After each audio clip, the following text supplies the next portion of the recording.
And welcome back, everyone. Welcome back to the Grand Finals. So the Grand Finals, los Grand Finales of the GSL CK5 Day 2.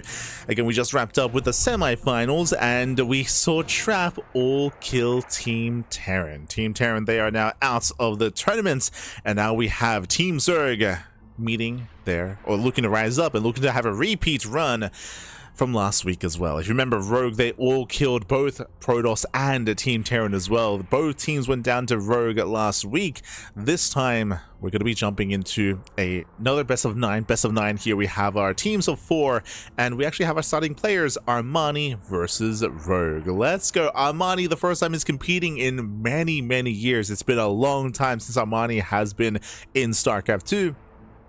Cameras are set up. Bam, as you can see, we have Armani here repping Zerg as our legendary player, and we have Zoun, the young blood himself, repping Protoss. So PvZ and non-stop PvZ here tonight. Let's go. Let us go.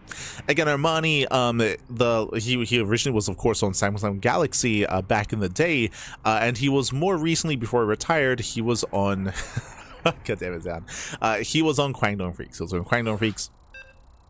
I want to say, without checking, Armani, he retired in, he was on Kwangdong Freaks. I want to say he was competing in WTL in 2023. So I want to say he retired maybe end of 2023.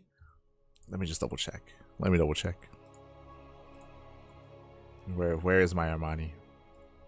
So I'm looking in end of 2023. Let's have a look as we are loading into our fresh series, into our first best of 2.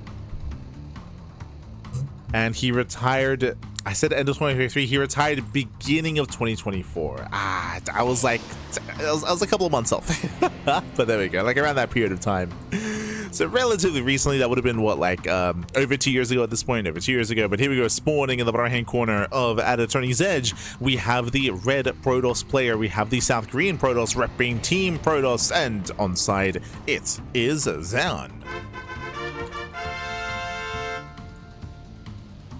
Zoun. And spawning in the top left-hand corner, we have the legend himself. It has been over 2 years since his retirement, but he is back for this event. Representing Team Zerg, it is Armani. Here we go. Armani, papi. Ay, ay, ay. Vámonos, papi, vámonos. We are back, we are here, and we have our best of 2. Because Armani is the legendary player for Team Zerg, it does force this to be a best of 2 instead of a best of 3 or a best of 1. It means that Armani needs to win 1 game to take down Zoun. We'll see if he can. Now, again, Armani's been away for quite some time.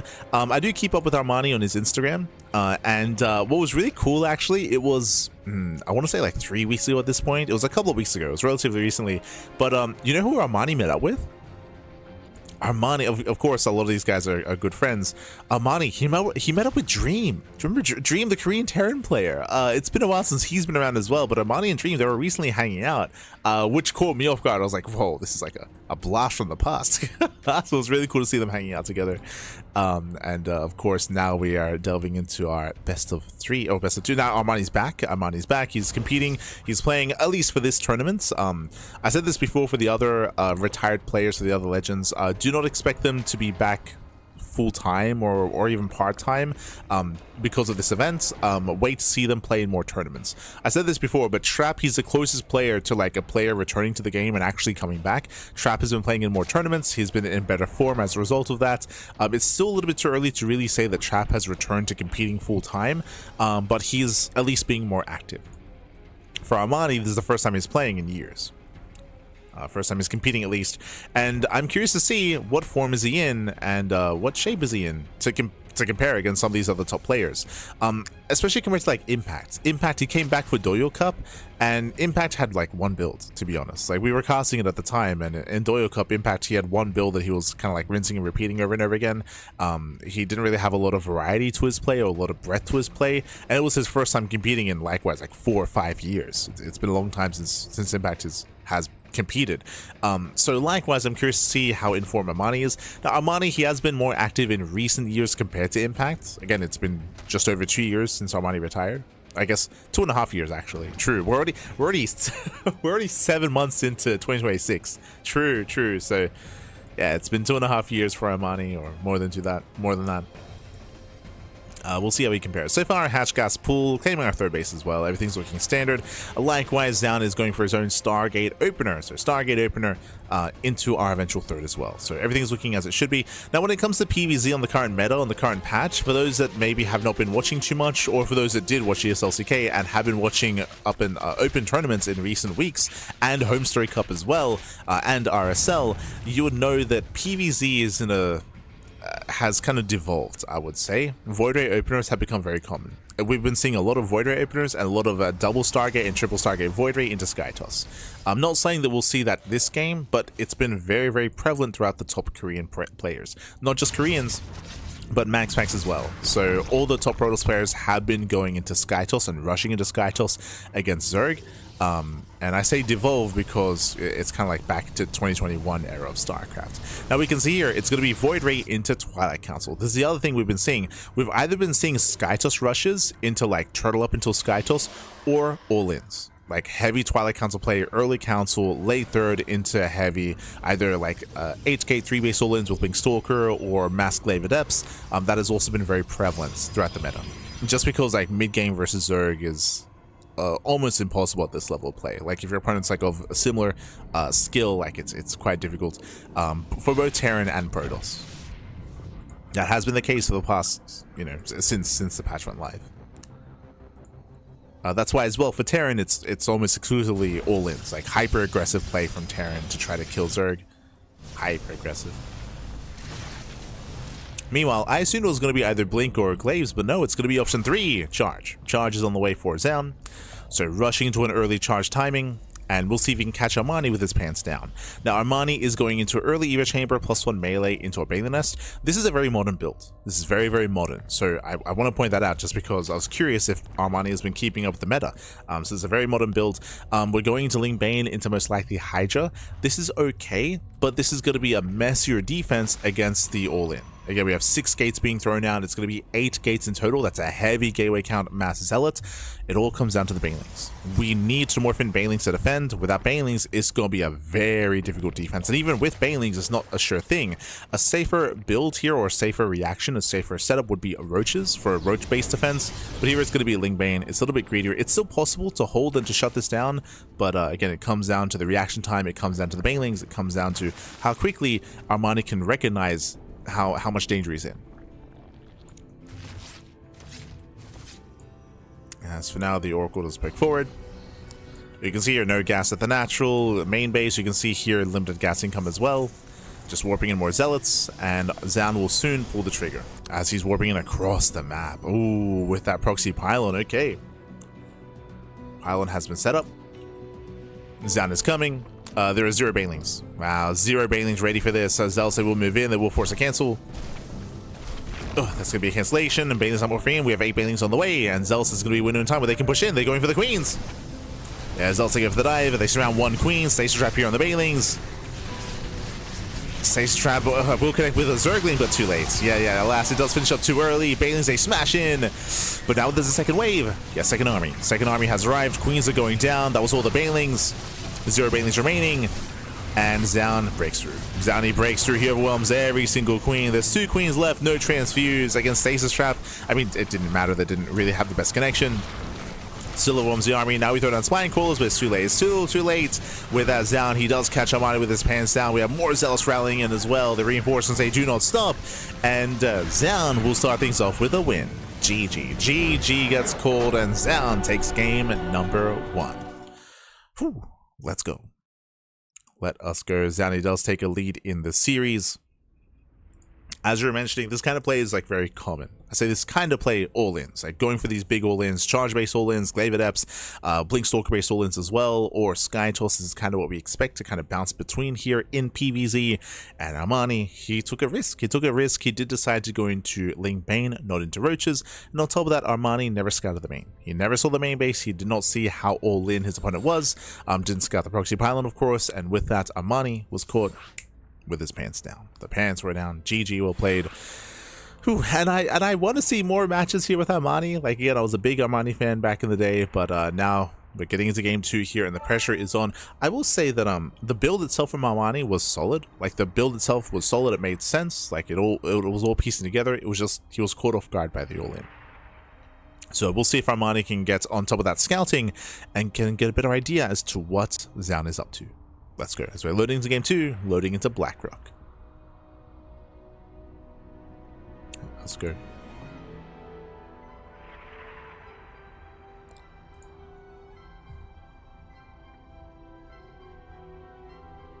Oh my god. So players are bantering. I need to quickly Google Translate before we start the game. What are they saying? Oh.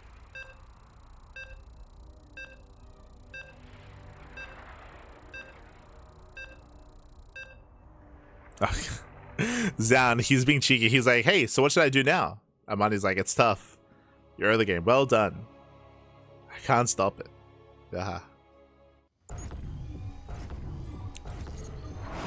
So Zoun being a little bit cheeky here, and here we go. We're getting into our next game, and spawning in the top right-hand corner of Blackrock, we have the red Protoss player, himself. We have the South Korean Protoss, or Team Protoss, representing onside, leading the series 1-0, and 1 game away from claiming the first series of the finals. It is Zoun.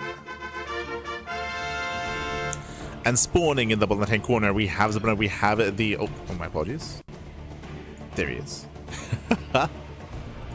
Spawning in the bottom right corner, we have the blue Zerg player. We have the South Korean Zerg for Team Zerg. It is Armani, the legendary player himself. Bam. Let's go. Let us go. We are going to be getting into this. Meanwhile, let's see if we can get a bit of background for the comments, for the chat. So I mentioned earlier that Zoun was being cheeky, asking what build he should do. The Google Translate is not helping here. I think Zoun said, "I'm coming," and Armani is like, "Please, please do." Again, Zoun, he was bantering earlier in the lobby chat. But here we go. From here, we're going to be opening up. Again, standard openers here. Hatch gas pool out of Armani. Zoun going for his own standard opener as well. Again, we don't really expect anything too crazy in the early game. It all comes down to the transition after the Stargate opener. Remember, last game, it was a Stargate into Void Ray. Because of the Void Ray opener, Zoun was able to hunt down the Overlord and deny vision. That's one of the reasons why Armani had a hard time scouting what was going on.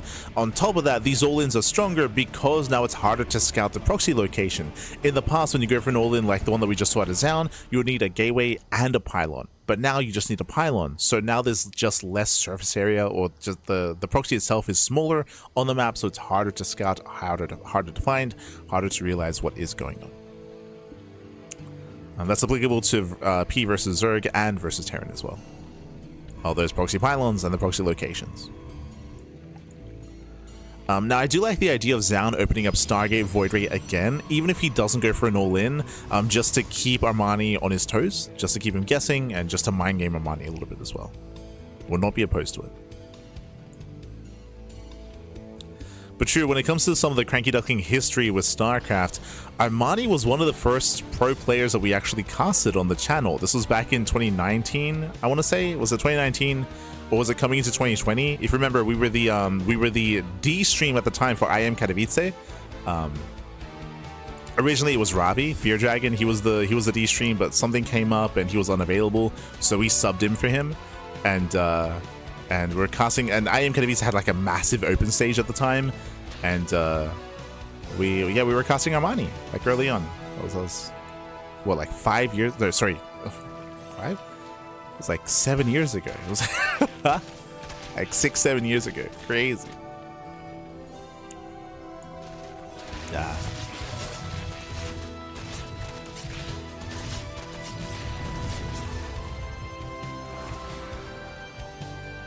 Back in the day. But regardless, we are going to be opening up once again Void Ray opener here by Zoun. I do like this, as we mentioned. Like, I like the idea of opening a Void Ray, even if we're not going to be hiding tech, just to shut down the vision and shut down Armani scouting. Likewise, welcome to Blackrock. Blackrock is an interesting map, and the map pool does have a much more open third and fourth base, where you can push in, you can be aggressive, and it can be difficult to defend, but we'll see if Armani once again goes Evo Chamber first. I mentioned earlier that Impact only had kind of one build that he was relying upon. We'll see if Armani is flexible enough to go for something different. For now, Overlord Scout is denied. Denies the Scouts. Overlord does full, Void Ray moves out. And Zoun is setting up for an earlier expand. Remember, last game, Zoun went for a Twilight Council first. This game, Nexus first. So, standard economic opener here by Zoun, opening a Void Ray into third.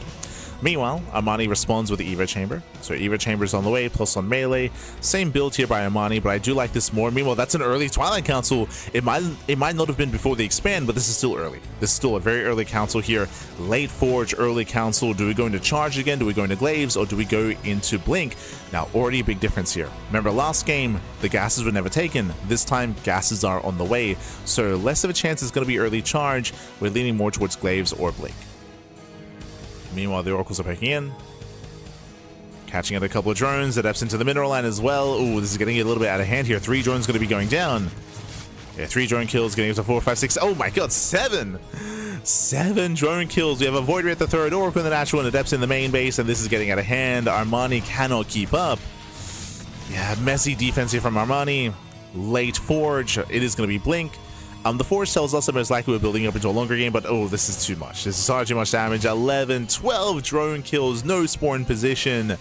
Zoun skill checking Armani, and Armani, he is struggling to meet that. As with that is critical damage. We see a Roach Horn on the way for Armani. It is Evo Chamber, not +1 melee, into +1 Carapace instead, into a Roach heavy style. But this is a brutal start. Critical damage already. It is going to be critical damage. Behind this, Zoun is going for a gateway explosion. We have 4 gates on the way, 6 gates already done. It's going to be a 2 gates already done, 6 gates in total. And we'll see if Zoun throws down 2 more gates. We're looking for more gateways. We'll see if he commits, or if he just macros up from here. What we're looking for is if Zoun takes gases. If he takes gases, that will be a sign of splash damage, of storm, of further tech. Speaking of, there it is. Temple Archives on the way, and gases are indeed being taken. So Zoun is playing standard. He's playing standard. He's not going for any kind of big timing. He will have early Blink because of the early Twilight Council, so we can apply pressure at the 4th base specifically. The 4th base can be focused down and can be denied. So Zoun can be active. And really what Zoun is doing is just he's just keeping up the tempo. He's keeping up the tempo. 3 more drone kills. And again, Armani is struggling to keep up.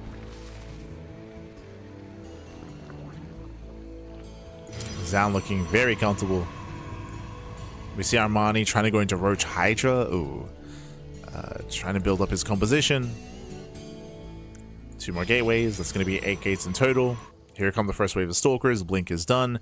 And again, this is typically meant to deny the 4th base, but there is not even a 4th. The 4th is late from Armani because of all the economic damage. Because he's lost so many drones, he can't afford it.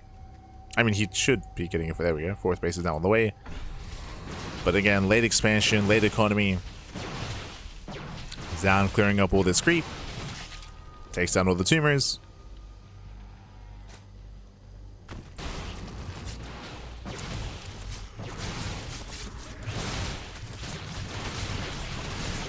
Cleans up the tumors. Likewise, more reinforcements have arrived. Roaches and Queens are exposed. I wanted to save an army. Not really. Armani does not really have much to work with here. That's a lot of creep going down. I mentioned earlier that typically this timing would threaten the 4th base, but right now, because Armani was so low from earlier, because he was at a deficit, he's struggling to even maintain the 3rd. Yeah, he's struggling here at the 3rd. So because they poke in, they will barely catch a Queen. Stasis goes up. Queen goes down, Stasis goes off, and again, Armani, he is struggling across the map, but 4th base now on the way for Zoun. Keeping up with the base count of Armani. Armani rushing Hive? Oh. Curious as to what the Hive is for. If it's just going to be Roach Ravager Viper, it's very expensive, considering our low drone count. So, interesting choice here from Armani. Behind the Zoun, just, again, getting comfortable. Morphing in High Templar, going for the Fleet Beacon, and going for the Mothership. We're headed for the Mothership. Robo's on the way as well. So this is what caught me off guard. I was like, what's the Hive for exactly? Lurker Den. Unfortunately, it's not really lined up. Ideally, you don't want the Lurker Den in production as the hive is being made. So as soon as the hive is done, bam, you can start the Lurker upgrade. So it's all a little bit lopsided, but it just comes down to the early game.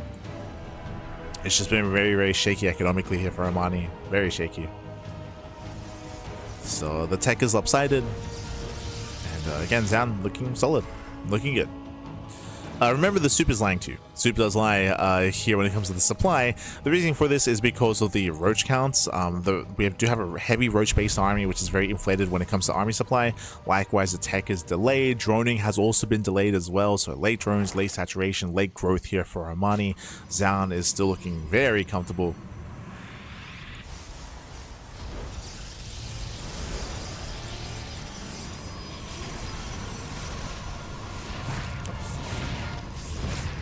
He does try to break in. Gonna be zoned away. We have 7 lurkers morphing in. And lurkers, they can be solid here when it comes to the mid game. But once Skytoss comes into the mix, that's when lurkers do struggle. Thankfully, it's not really Skytoss. It's only 1 Stargate. So just a mothership as a supportive unit and a ground focused composition.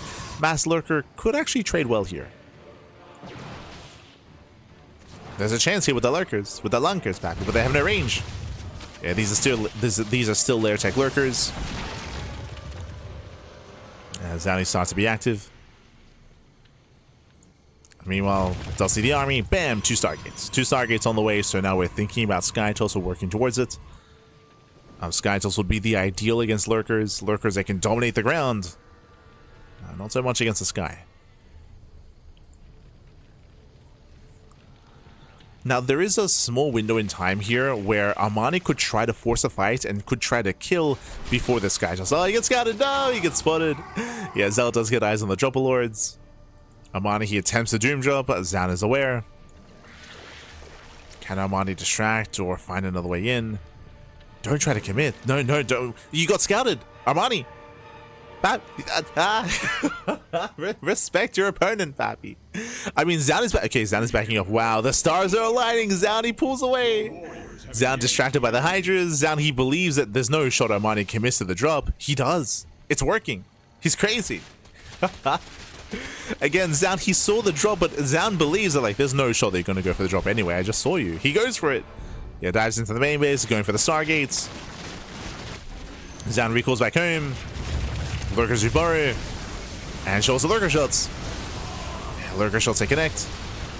No Overseer. Yeah, no Overseer. Mass Cloak will shut this down at the same time. Armani moving in. He's going for the expansion. He's going for the Nexus. He's trying to elite Zelarama, runs into a wall of Spine Crawlers. At the same time, Zelsa will find a base here on the right hand side. Yeah, bases are going down. We're getting messy here. Nexus will fall. At the same time, so will this hatchery. Meanwhile, Prism into the main. Yeah, War Prism into the main base. Probes are falling. Drones as well. Does focus down the spawning pool. The pool does fall, and Armani, the main army, is retreating.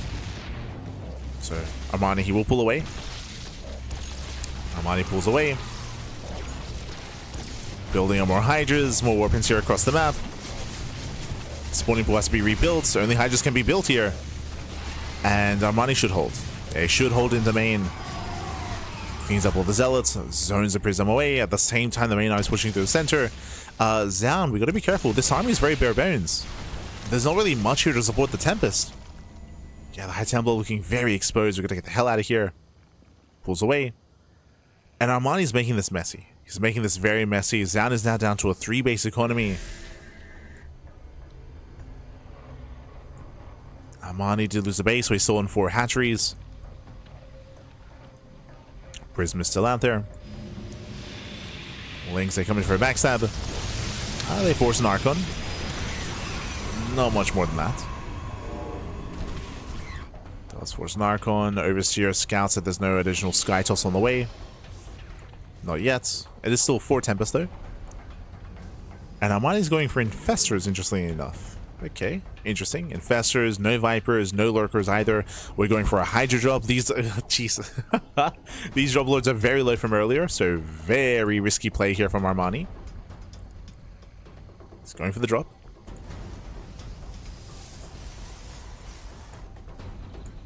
For full drop lords.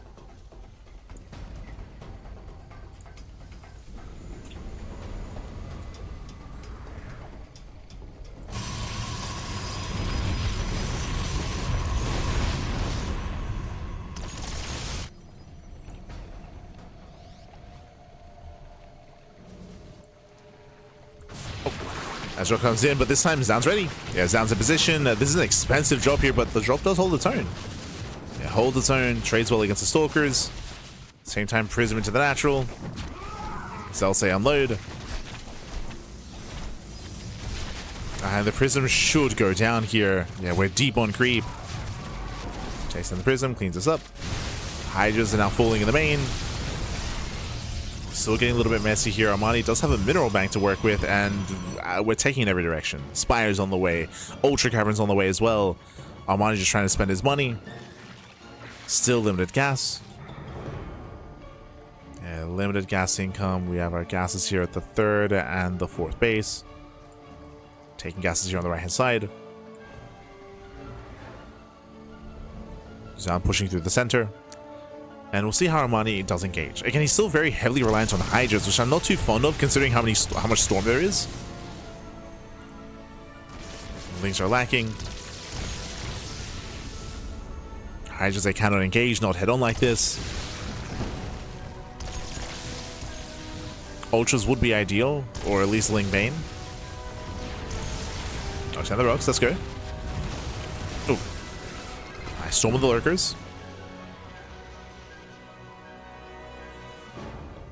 Storm's down, claiming a 4th base. Sorry, claiming a 5th.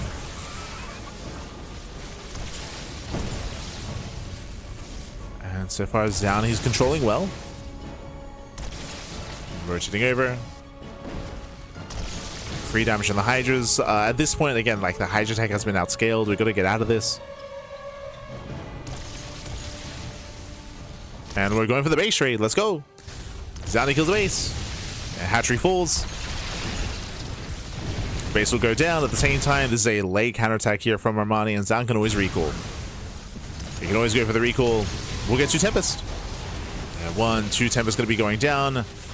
Nice spread. Lurkers, they do bar within range of the Nexus, and we commit. We commit to the base trade, cashing out Infestors as well. Very nice pickups here from Zoun. Zell run by running into a wall of Spine Crawlers. This Nexus is falling, and Armani, can he push into the main? Yo, can we move in? Again, 3rd is falling. Lurkers, they keep pushing. Where's that recall? Yeah, there's a recall back home, and it's going to be a recall inside of the 3rd, actually. Okay, does go for the 3rd. Recalls into the 3rd base. Lurkers are at the entrance. Hydras, they get further into the main. They're going for the Stargates. Yeah, he's going for the gateways. And he should be able to snipe 2. Maybe all 3. Yeah, potentially here. Yeah, Stargates are going down. The army's coming in. Never mind. He depowers, but he only kills 1 Stargate. Never mind. And we clean up all the Hydras. Every Hydra's going to go down. But despite that, 45 probe kills. Hydras are cleaned up. And again, we're getting messy. So Armani has the higher worker count, but he's oversaturated. He's oversaturated, as you can see here, 16 out of 8. Oversaturation. He has to get back to efficient mining. You can see Armani double expand. I do favor the main composition here for Zoun. Zoun, he's on 5 Tempest, 7 Archons, 3 High Templar, and we're going for a Muta switch? Wait, what? There's Archons and Storm. The Mutas can never fight this. That's crazy. Mutas have been scouted. Armani, he made the choice to go for a massive Muta switch instead. We have 7 more Mutas on the way. We're going for the base trade. Yeah, we're going for the base trade. Recall is on cooldown. Oh, waste of a neural. Yeah, waste the Infestors here. The Infestors, they get thrown away. In a head-on fight, Armani should never win this fight. He should never be able to engage. But the goal here is to kill the buildings, right? The goal is to kill the buildings.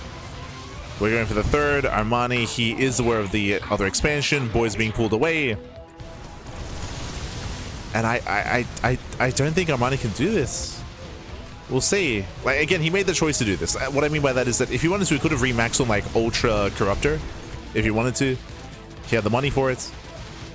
But just chose to go into Mass Muta. Knocking down bases at the same time. Ooh, bleeding out units here. Messy play as we throw away more Mutalisks. And every Zerg building is going to go down.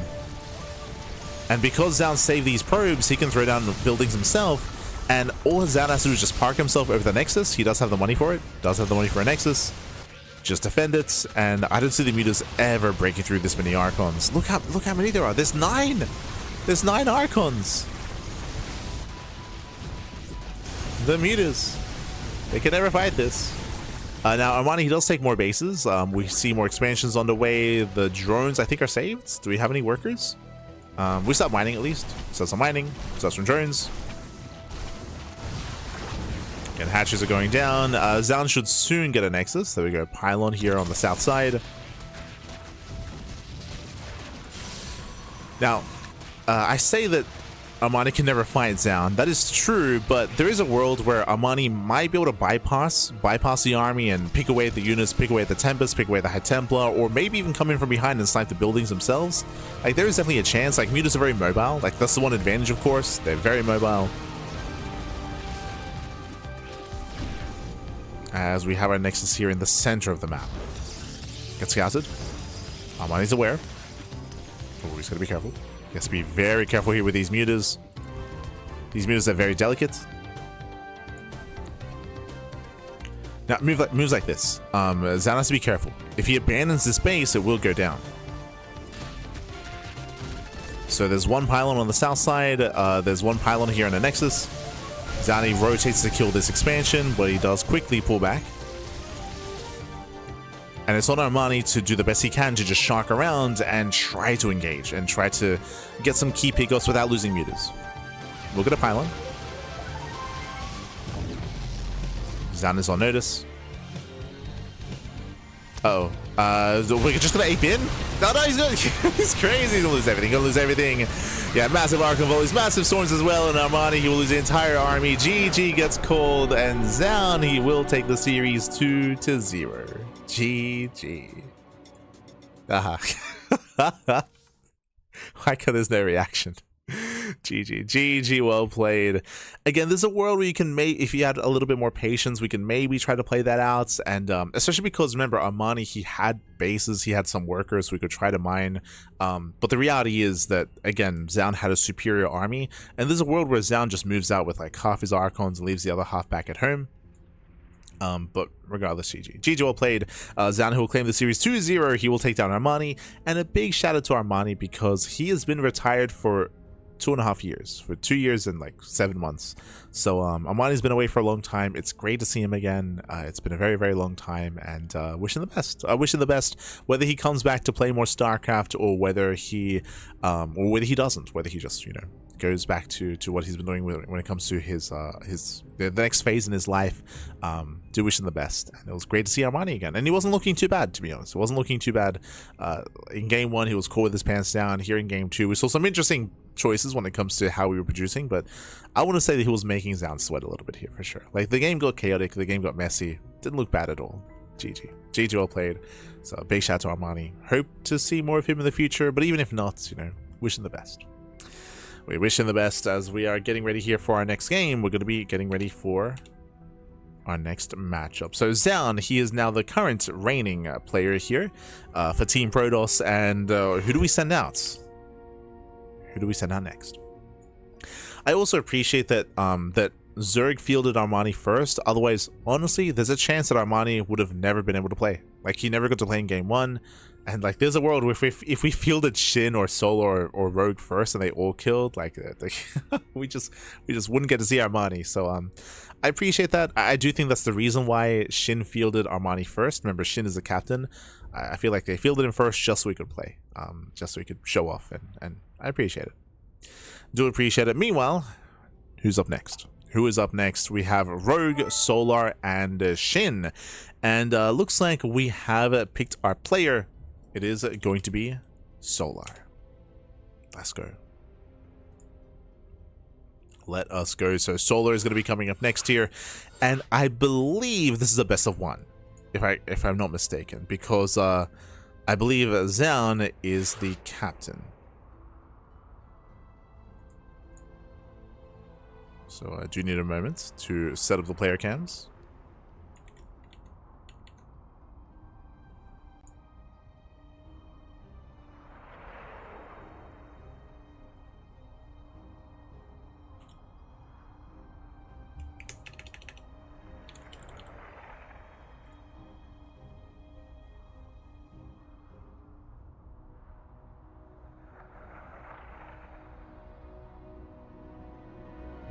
Go.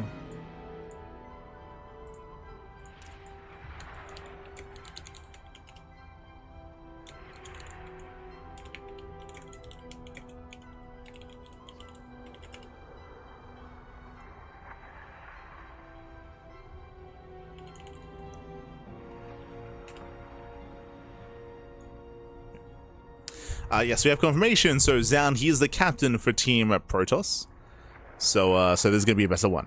So once again, when it comes to the format, we have to explain it because we've been covering so many matches with legend players because of the trap run earlier, the innovation performance, and the Armani performance as well. But Zoun versus Solar is going to be a best of one. Why is that? Because Zoun is the team captain.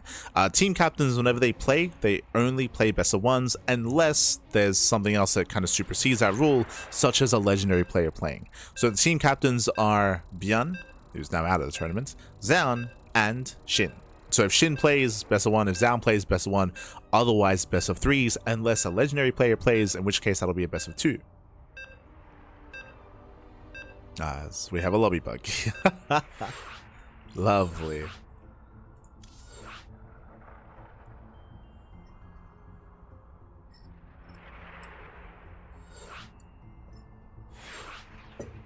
If you recall, it was plaguing us earlier, and we had to have a brief break to try to resolve that issue. Hopefully we can load in. Hopefully. But again, best of one, baby, best of one.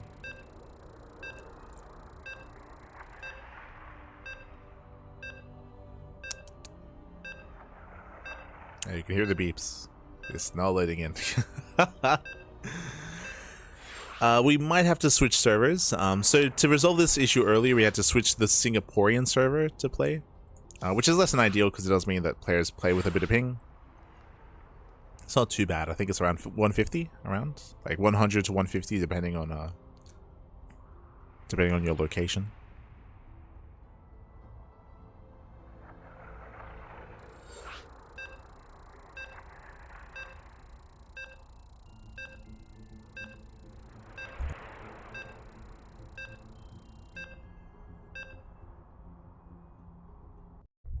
Alright, we're good. We're good. Third time's the charm. We're loading in. And our one game here is going to be on Fear and Faith. Oh boy. And once again, I feel like Shin is feeling Solar because Solar has yet to play in this tournament. So I think that's the rationale for that. But here we go. Spawning in the top right hand corner of Fear and Faith, we have our South Korean Zerg player. We have the red Zerg representing Team Zerg. It is Solar. Let's go. Let us go. As spawning in the bottom hand corner, we have the blue Protoss player representing onside for Team Protoss. It is Zoun.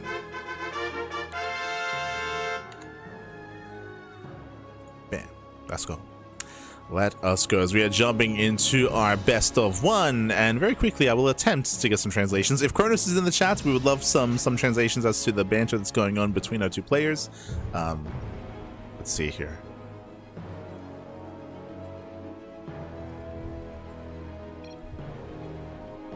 Oh, they're talking about the map. So let's calling this a toss map. Toss map.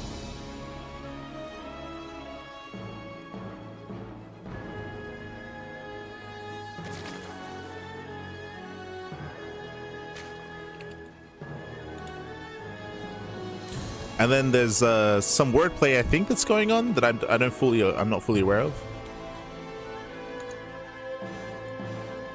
We'll appreciate some translations if possible. Otherwise it's okay. Here we go. So now we are going to be settling in.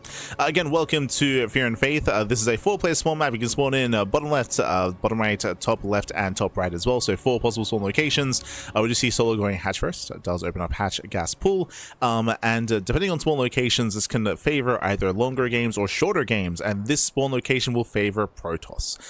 Smaller maps and shorter spawn locations do favor aggressive play, and Zerg players have been very aggressive when it comes to shutting down attempted sky toss or attempted kind of like late game setup at a Protoss. Because of the long locations, then it'll be a little bit easier for Zoun to try to set up into a longer game state. But we'll see. Like, I have to eat my words a little bit here because of the meta. The current meta right now, as Solo's looking for Zoun, he's looking for him, and they're looking for each other even as well. Zoun, I think that's what they're talking about. He's like, where are you? What's going on? Zoun is checking top right, and Solar, he's also making his way towards bottom left as well. They're making their way over.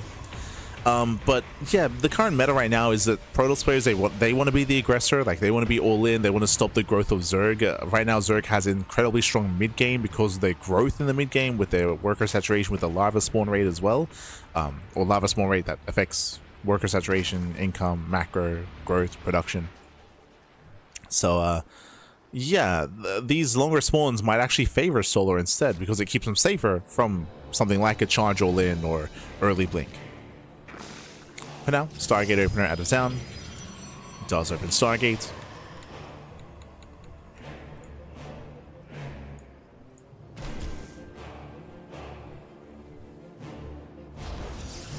With this, we can go Oracle first or Void Ray.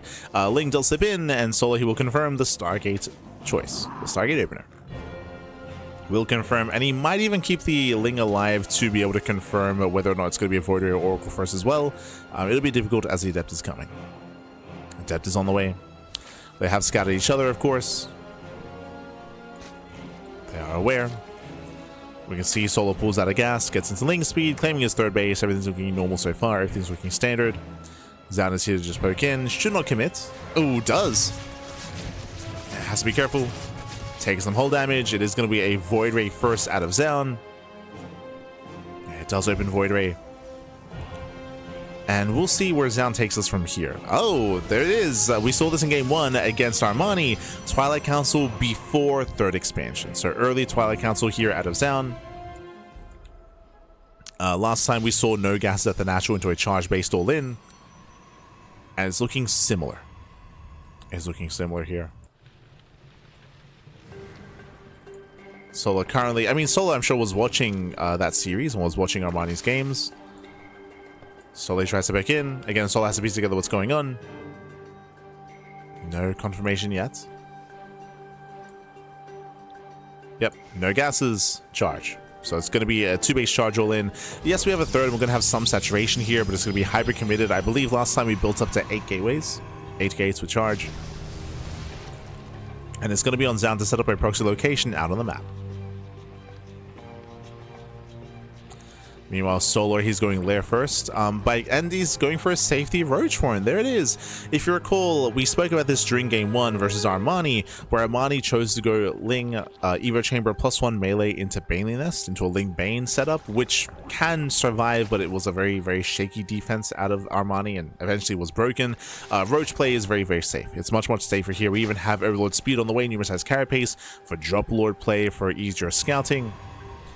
Zoun throws down a massive gateway explosion. 7 gates have been thrown down. 2 already done. We're going into a 9-gate all-in. Jesus. And there's that pylon for Zoun, hidden on the right-hand side. Throws down the pylon. Now, Solar, you can see here, he is droning somewhat, but he's cutting works at 51, and I'm hoping he starts Roach production soon. Otherwise, things can very quickly turn south. There we go. Here come the Drop Lords. Here comes the Genova Taxi. That's why we did research him as Carapace. So Solar's going for his own all-in. And this means that after Solar defends, he can counterattack with those Drop Lords. And Solar, he's intentionally not droning because it was going for his own aggression. So I want to say this is a build order win for Solar. As he's cutting workers, amassing roaches, he should have a much more efficient army. He should clean this up and then instantly counterattack. Assuming he sees this, as right now he's out of position. Uh-oh. Yeah, Solar's out of position. But he turns back around.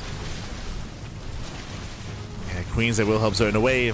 Roaches, they cat back against the Zealots. Queens are coming in from behind. Can we get on top of the Void Ray? Oh, as one Queen goes down, no transfuse. Now we're going to be dropping in.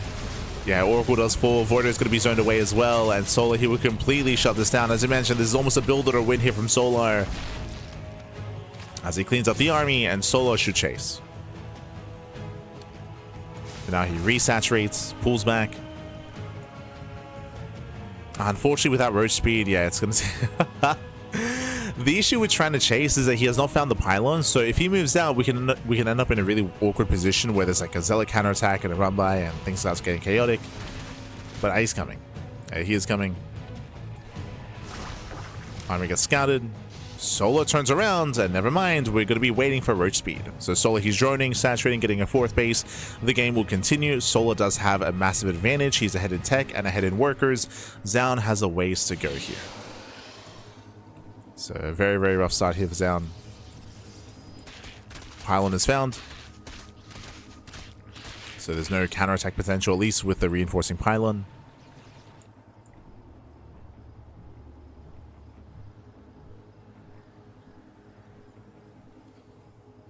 Cleans up the pylon.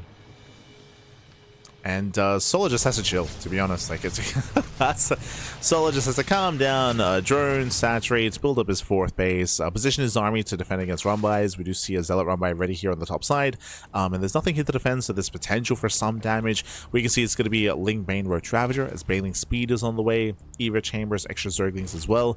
Solo, he does cut workers a little bit early. He does cut workers at 74, soon to be 76. So he cuts workers at 4 base saturation, and now he's moving out. And now it's time to move out. And as I mentioned, because of this move out, there is going to be a backstab at the same time, and Zoun ideally wants Solo to turn around.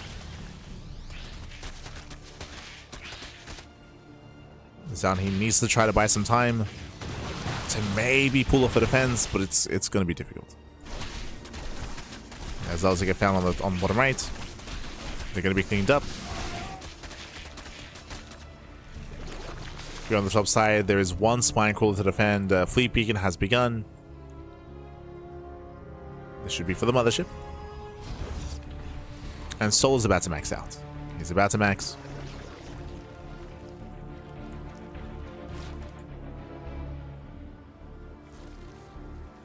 And Solo, he should be able to rally across. Oracles, they poke in. They catch a drone. No support at the third base. They do catch a queen as well. They got some nice damage. It's nice for what it is. But Solo's max, and here we go. He's maxed out. Massive wave of Banelings. 20 Banelings morphing in. The Lings, the Roaches, the Ravagers back at home. We have 2 sentries and a couple Stalkers to defend. The mothership is on the way, but again, it's going to be a very tough hold. Now, as Solo moves in, here comes that Zealot run-by. Here comes a counterattack. Lings, they peel off into the third base. These Zealots, they will get some damage done. And Solo, he has limited defenses, but the third will fall. Yeah, the third will fall. I can say the same with the fourth base of Solar. Shows the biles. Not quite, but gets the base. Gets the base anyway. Both players will lose expansions. 24 probes go down. Heavy losses there for Zoun. Again, not quite the same when it comes to damage. And Solo is keeping reinforcements back at home. Yeah, keeping them back at home. As also run into reinforcements, Solo he successfully defends. And pushing up this ramp is going to be difficult, but Solo doesn't need to, technically. He's just containing Zoun on 2 bases. Solo going for an infestation pits, taking a bit of hive. From here we can go for a spire as well, and start taking out further. Spire, corruptors. It's going for the Hydra Den instead. Interesting. The Den. Oh, the Biles! Oh! They connect. Yeah, Biles don't connect. Bailey's expansion of some of the sentries. So just containing Zoun. And Zoun is trapped. Like, Zoun is just trapped in his main. He's got Mass Stalker. No Sky Toss. Actually means that a Hydra is going to be superior here than Corruptors. Corruptors, they can deal with the Skytoss army, but there's only a Mothership and 2 Oracles. So going Hydra Corruptor, sorry, going Hydra Lurker would be ideal. Hive is on the way. Couple of Hydras in the mix.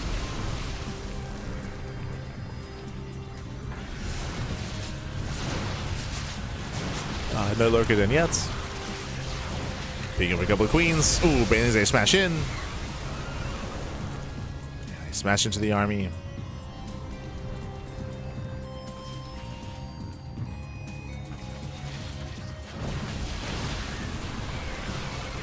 I think Zoun is all in with this. Like, he has a efficient army, don't get me wrong. Ooh, but Stalker's gonna be falling. He blinks into the Roaches. Yeah, he blinks in, and potentially Zoun can clean this up, but again, heavy losses for Zoun. Biles, they connect. They connect with the mothership. Ooh. At the same time, damage being done across the map. Yeah, 12 drone kills, some decent counter damage. There's a pylon here on the right-hand side. So we have some harassing zealots.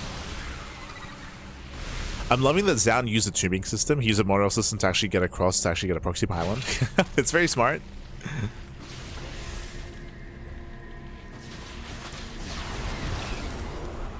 To have some kind of presence on the map. But again, this army is not getting any bigger. There's still no third. Still no third base. Zoun is starting to mine out. See, the main is fully mined out. The natural still has some saturation. Still some bases. Yeah,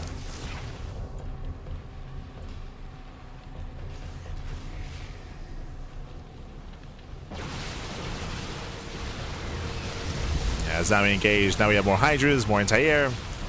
Motherships under threat. Hydras are slowly pushing forward here, zoning back that mothership. Detection is available, more Stalkers falling. GG gets called, and Solar, he will begin the comeback for Team Zerg. GG. GG, well played.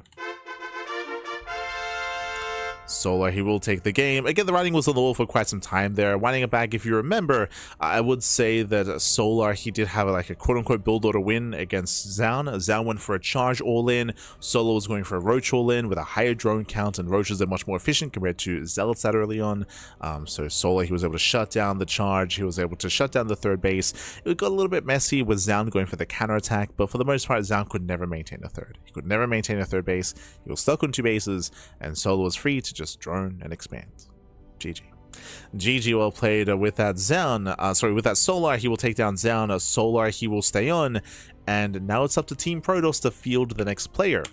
We do have options here. herO, Classic, and Trap. 3 players. 3 players left for Team Protoss. Who do we send out first? Trap did very well for himself against Terran, for sure. But Zerg is a different beast. Different beast. Different animal. So Team Protoss, they are deliberating amongst themselves who to bring out. Oh, okay, let's go. He was fielded earlier, of course. It is going to be a best of 3, I believe. Yeah, best of 3 between Classic and Solar. Let's go. So Classic is coming out next. Now, the reason why this is best of 3 is because, remember, who are the team captains? Zoun and Shin. Shin is a captain, Zoun is a captain, so when they're involved, that's when best of 1's can occur. When the legendary player, Trap or Armani, are involved, that's when best of 2's occur. But here, it is going to be Solar versus Classic, best of 3. Best of 3. Let's go. So players are getting ready.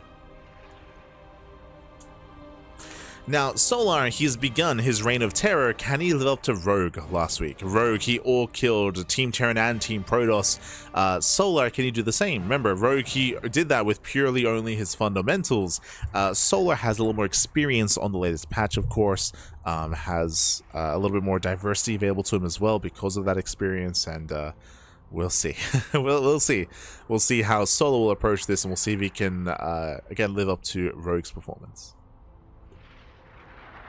Oh boy.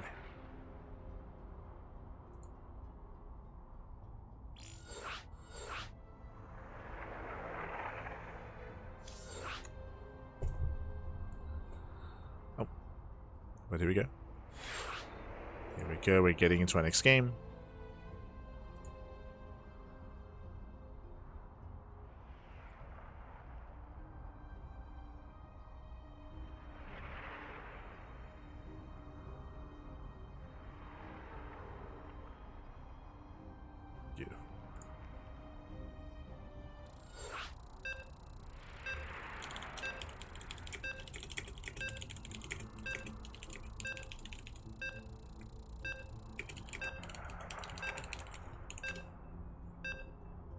Oh no, it happened again.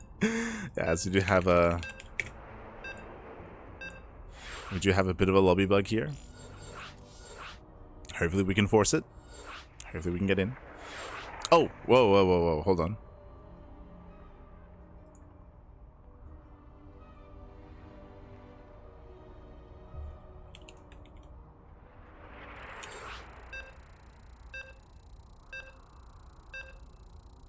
My apologies. It's gonna be a best of one. I don't know why.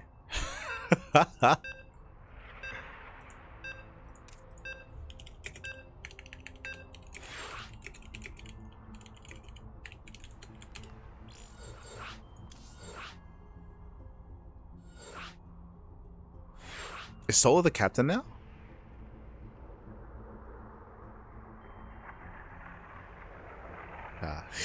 But never mind, it's gonna be a best of one. So Rex, so I'm convening with Rex. I'm like, is Solo the captain now? Is that why it's the best of one? And Rex is like, you know what? I don't know. Maybe. They might have changed captains. Maybe. Let's go. As we are loading into our next game, it's going to be, I mean, regardless, best of one. Best of one here. Not a best of three, so my apologies. It looks like Solo might be the captain instead for this event, for day 2. As spawning in the top right-hand corner of Lockdown, we have the South Korean Zerg player. We have the Red Zerg. The current king of the hill, if you will. It is Solar. Oh, so engrossed in everything else that I do need a moment here to set up the camera. As spawning in the bottom left-hand corner, we have his opponents. We have the South Korean Protoss player. We have the South Korean Protoss for Team Protoss. It is Classic. There we go. Bam, as we have Solar. And we have Classic. Beautiful. We have our 2 players here, and again, best of ones only occur when team captains are involved. Shin was the team captain last week for day 1, but looks like Solo might be the captain here instead. So that would be the rationale for that. But here we go. Here we go. Solo's the captain now. True. He's taking the reins.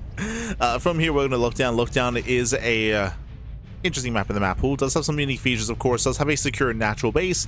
The third is a little bit more exposed, as there is this low ground location that can be abused, of course. You can engage ahead of time, or you can try to force a fight or wedge yourself in between the bases. Likewise, there are other features to slow down aggression. You can fully wall this area off with those towers. You can fully wall off and try and attempt to build up and turtle up. Now, Classic, he's known for his mid to late game play, but as we mentioned before, the meta has been shifting, the meta has been changing. Zoun, he attempted to go for a big 2-base all-in. He attempted to go for a 9-gate charge all-in, which did fail. We'll see if Classic goes for an all-in, or if he does try to rush into Mothership and rush into Mass Void Ray, which we have been seeing from players like Classic, herO, and MaxPax. We shall see.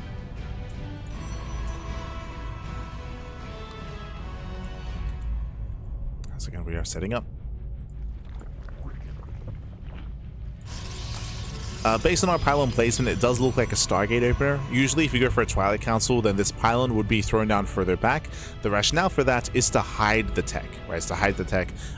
Based on this placement, though, it does mean that the Stargate is further out, which means it does reduce the time it takes for the Oracle or Void Ray to get across the map.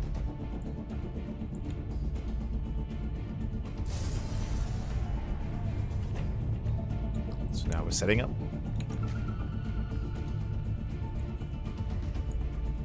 Since that Shin got demoted, oh no.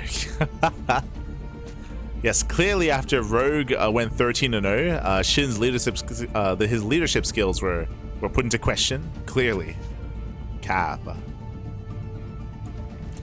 As there's that Stargate.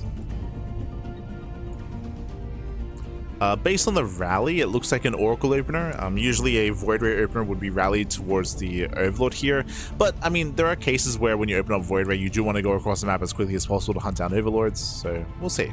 Leaning towards Oracle, but eyes are on Classic.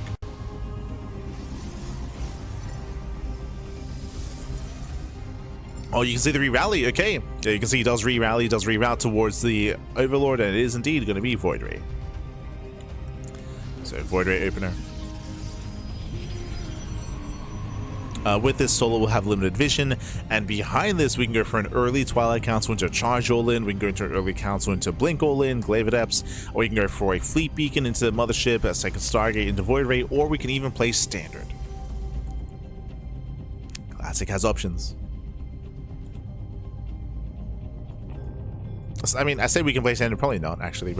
I don't know if I can say that anymore. I don't think you can play standard. So it's going to be one of the more extreme builds. So Overlord is shut down. Voidray moves out. Third base is being taken, and eyes are open and checking for the timing of the next tech structure. Solar picks in, keeping the Voidray busy. Back home, Soul's just droning, saturating, safety spores, and there it is, double Stargates, most likely into triple Stargate, into Fleet Beacon. We did allude to this earlier in the broadcast, but this is what the meta is right now. It is borderline impossible. I think I would go as far as say that's to make that statement to play standard nowadays in PvZ. So it's either all in or sky toss. That's kind of where players have kind of found themselves with PvZ. And I mean, it works, right? This is also why like context matters. If you've been watching tournaments as of late, you might have seen, if you're only looking at scores of tournaments, that PvZ is looking like even. Like we've seen players like herO and Classic actually defeat top Zergs in recent times. So if you're only looking at scores, you might be thinking like, oh, you know, that means like, you know, the matchup is back to where it should be. Well, if you're looking at the games, like it's either all in or sky toss. Like that's how we're winning. Mass Voidray. We're going back to 2021. Going Mass Voidray. This typically leads into a Fleet Beacon, into Mothership, and then into Carriers or Tempest. After you establish your Mass Voidray. Again, what you're seeing here is very common nowadays. Very, very common. Solo picks in. And Solo still has to confirm. Like, despite that commonality, still has to confirm what's going on. Links, oh, they get in. Yeah, they bust into the main. They will get a full scout. They confirm all the Stargates and the Mass Voidray. So he does know. Now, it was herO, if you recall. herO did defeat Solo with Mass Voidray a couple of days ago. In the, I want to say it was in Pegasus Cup. I want to say it was in Pegasus Cup. And Solo was struggling. I mean, they had a back and forth. If you recall. Where Solo went for a German taxi to hard counter. Here we're going into massing Hydra. Hydras are massing. They're going to be ideal when it comes to keeping up with the initial Void Rays, but it's about to follow up as well. As things that step in. Ooh, herO? herO! Stop influencing your teammates as the wall is open. Lings, they flood in. 2 more probes go down. And more importantly, they distract. They keep the Void Ray busy. They bring him back home. Solo has more time to build up more Hydras and to finish up the upgrades. A Hydra range is on the way. So Solo, he has more time. Likewise, no spores. Solar being a little bit more proactive. Uh-oh. Solar. Yeah, he's going for his own push. Solar, he's cutting workers. He's all in. Yeah, 3-way all in. No drones at the 4th base. No saturation. It's all or nothing. Solar's rushing across the map. Battery's not yet done. Solar, he does not want to play against Skytoss. I didn't blame him. I just mentioned it that herO did bring him down earlier this week.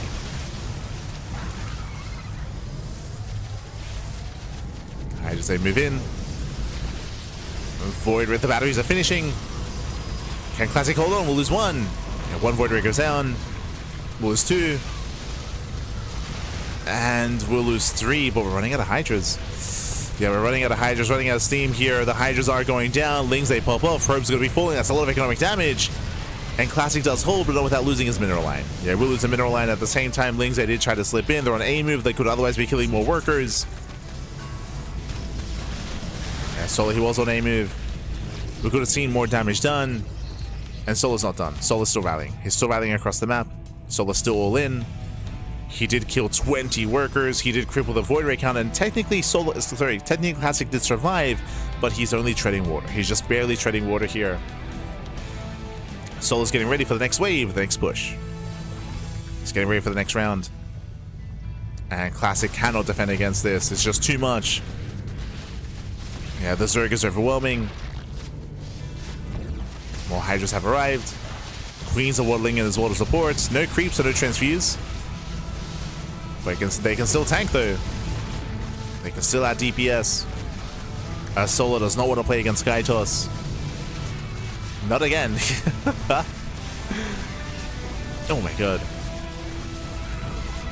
As with other Voiders are being focused down, another 20 probe kills. They bust into the main base, they bust into the natural as well. Workers are going down. GG gets called, and Solar, he will take down Classic 1-0. GG. Whew. He's so happy. GG, well played. Solar, he will take down Classic. Classic attempting to rush into Skytals into Mass Void Ray, which, as we mentioned, is one of the things that has been working for Protoss as of late, but not here. Solar, he was able to confirm. Remember, the wall was not a wall. Classic, he failed to hide the build. Solar was able to confirm, and he reacted with a big Ling Hydra all-in, cutting workers at 61. 61 drones, 3 base saturation, 4th base just for Larva, and just sent it across the map, and did break Classic. GG. GG, well played. With that, Solar, his reign of terror continues. He's taken down Zoun, he's taken down Classic. 2 Protoss players left. Who's up next? Trap or herO? It's going to be Trap or herO. And again, I'm sure Solar, he is you know, hungry to try to keep up with Rogue and try to go for his own all kill as well. Oh no, that is going to be Shin's turn. That's oh no. They can take turns, Papi. They can take turns. Also, what is going on here? Byan. If you want to know a fun fact, so Byan, he has joined the Zerg Discord channel. So each race has their own voice channel where they all... That's why you could hear Solar speaking. Like he just joined the channel to convene with the rest of his team. With Shin, with Rogue, and with Armani. And Byan, he snuck in there as well. Yo, Byan, he's defecting. He's defecting. He's conversing with the enemy, with the Zergs. I mean, Terran, they're already out of the tournament, but... Byan, he snuck in there. It's like, it's okay, guys. I'm an infested Terran. It's fine. As it looks like we have our next matchup here. So we're holding on to herO. herO, we're holding on to him to be fielded at the very end. Up next is going to be Trap. So Solar versus Trap is our next series. Best of 2, as a reminder. It's going to be a best of 2. Remember, Trap, he's a legendary player. So as a result, whenever he plays, it's a best of 2. And Trap only needs to win 1 game against Solar. Just 1.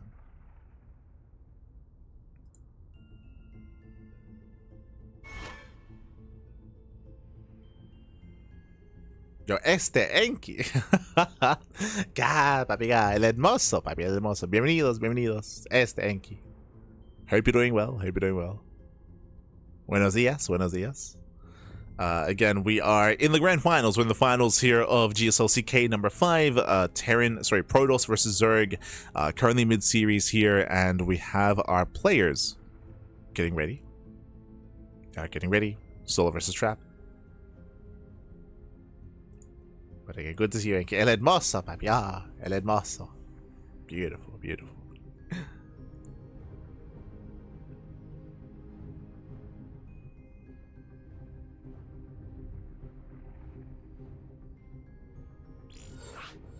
So players are setting up. Boom. And we're going to be loading into the Old Sun Temple. Again, a 4-player spawn map. And again, because Trap is competing, because it's a best of 2, Trap, he does have a good chance here to bring Solar down. Does have a good chance, especially considering that Trap has been more in form as of late. He's been much more in form. He's been practicing. He's been competing. He just all killed Team Terran. Like, Trap, he was looking insane. So we'll see if he can show some of that here as well. We'll see if he can bring Solar down. I want to say he has a good chance. He has a good chance to bring things back in favor of Protoss. We'll see. As looks like our lobby is set. Players are ready. And we're about to jump in. Oh, God, I keep forgetting though. Hold on.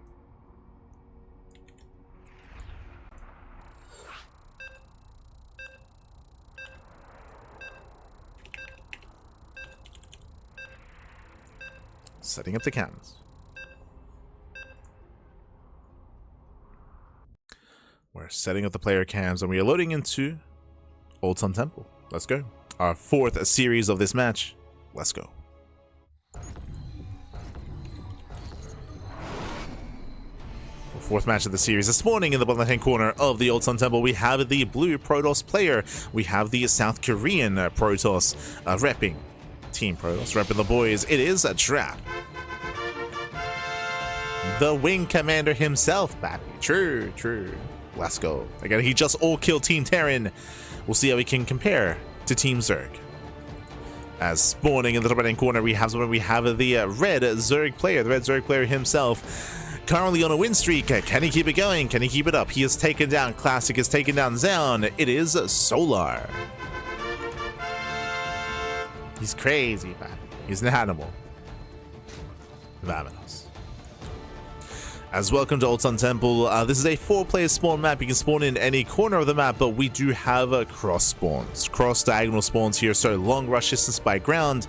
This does mean that players have a little bit more breathing room, but I think this favors Zerg, to be honest. I feel like larger maps used to favor Protoss, but now because Zerg have so much growth and have such a big power spike if they're left alone, I feel like these larger maps do make it easier for Zerg players to establish map control and make it more difficult for Protoss to be aggressive. So we'll see how Trap will approach this. Because of these locations, it might be wise to try to rush into Skytoss here. Because of the long rush distance, it might be a little bit easier and might be better to try to do what Classic just attempted and go into triple Stargate Void Ray, or even a fast fleet beacon and a fast mothership. I don't know if it's advised to try to go for an all-in, but I guess the size of the map doesn't really matter if we're going for like a charge all-in or a blink all-in, because all you really need is a pylon, right? Like, so the size doesn't matter. Once you get a pylon across the map, you can reinforce, you can warp in, and you can still be aggressive in that way. True, true. So Protoss matchups are a little bit different in that way, where they can bypass the length of the map itself and still be aggressive. Does put a little bit more limitations on Solar instead. For now, Solar scouting top left, looking for his opponents. Likewise, Trap, he's going directly diagonally across the map. So Trap, he will find Solar first. And then now that Trap has recognized the spawn location, he can try to come up himself or try to decide himself early on how to approach this. As he has found the Zerg. We're still expecting Stargate as an opener, but again, we're looking for the tech thrown in afterwards.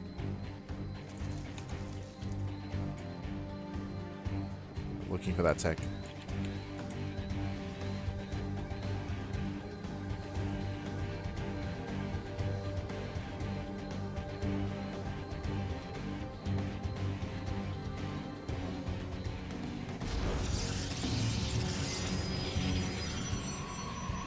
Here we go.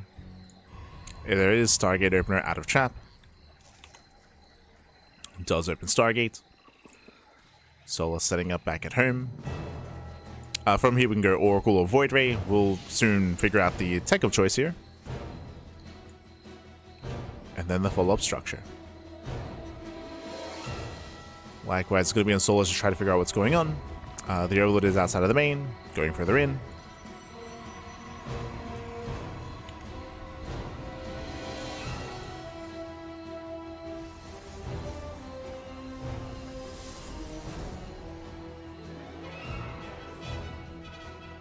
As it is indeed going to be Void Ray once again.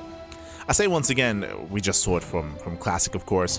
Void Ray opener at a Trap to hunt down the Overlord, to deny vision, deny scouting. As I just mentioned, I'm not opposed to the idea of going for mass Void Ray here on Old Sun Temple in a vacuum.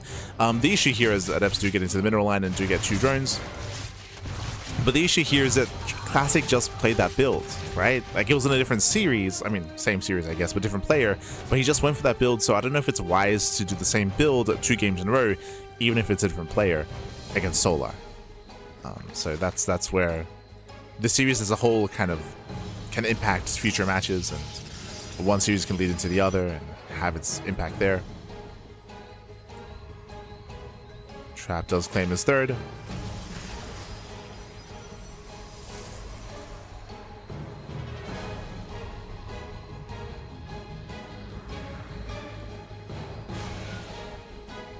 His third base. We're still waiting for that tech.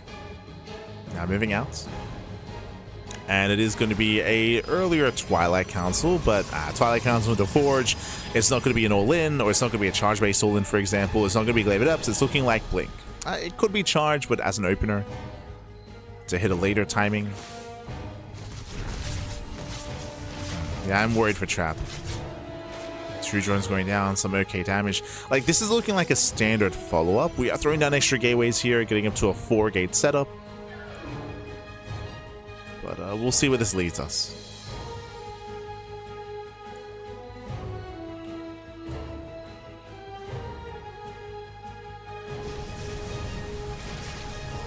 Soul's playing safe, going for a safety Roach Warren. It is going to be +1 on Blink.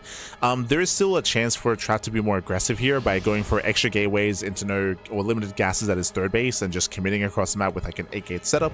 But otherwise, Trap, if he takes his gases, then there's a higher chance he goes into Storm into a standard mid game. I just mentioned that standard play has been very difficult for both Protoss and Terran in current era of StarCraft against Zerg and current patch. But Trap, he might just embrace it here. Okay, show us what you got. Let's go. As we've still yet to confirm. Lings, they poke in, they do get on top of the battery. Battery's gonna go down, and some probes as well. Uh-oh. Catching out one. Meanwhile, Solar, he's going for the Spire. Oh. He's going for the Spire, and there is going to be a window here where the Protoss player can try to punish. But again, if Trap is going to slow down and take gases and tech up, then Solar will get away with this. And there it is. Gases are being taken. We're working towards Storm or Colossus. Yep, there it is. Temple Archives. This is standard play out of Trap. And Solar sees. Wow, he scouts. He goes into the main base. He confirms the tech. Solar knows that he's safe. We do see Trap, he's applying some pressure, that is true, but Trap by no means is committed. So the longer this goes on, the better it's going to be for Solar as he's getting away with the Spire. Now, thankfully, Trap did open Blink, so he does have some anti-air. He's working towards Archons and Storm. But this being unscouted means that there won't be any site defense, and probes are going to start going down, and it's a good way to just gain momentum, contain the Protoss, and snowball out of control. As we have 11 mutas on the way. And again, Trap has no idea. We'll find some damage. Gets 2 drones. Zones away. Now, we do see site defense being set up here at the 3rd base, which is standard. And now he throws down in the main base and in the natural as well. Trap, he does feel this out. Oh, he scouted. Oh, well, there you go. My apologies, he didn't see. So Trap, he's aware of the he's aware of the Spire. Phoenix production has begun. A strong reaction here from Trap. Looks like there would have been the Oracle, or potentially even a Shade. But he did scout. Mutas move in. And they will still find some damage. 3, 4 probes going down so far. Further into the main base. So because there's someone keeping up. And no major damage yet. Solar pulling back, rotating around. We do have a fleet beacon on the way. More Phoenixes amassing. So far, Trap is holding his own. He's holding his own. A lot of this comes down to the scouting, of course, to have the wherewithal and have the vision and awareness to throw down cannons, batteries, start Phoenix production. Fleet beacon can be for Phoenix range. Solar's doubling down, by the way. Solar is going mass muta. Still going mass muta. With Link support. He's going to respect the storms. Oh. Storm zones away.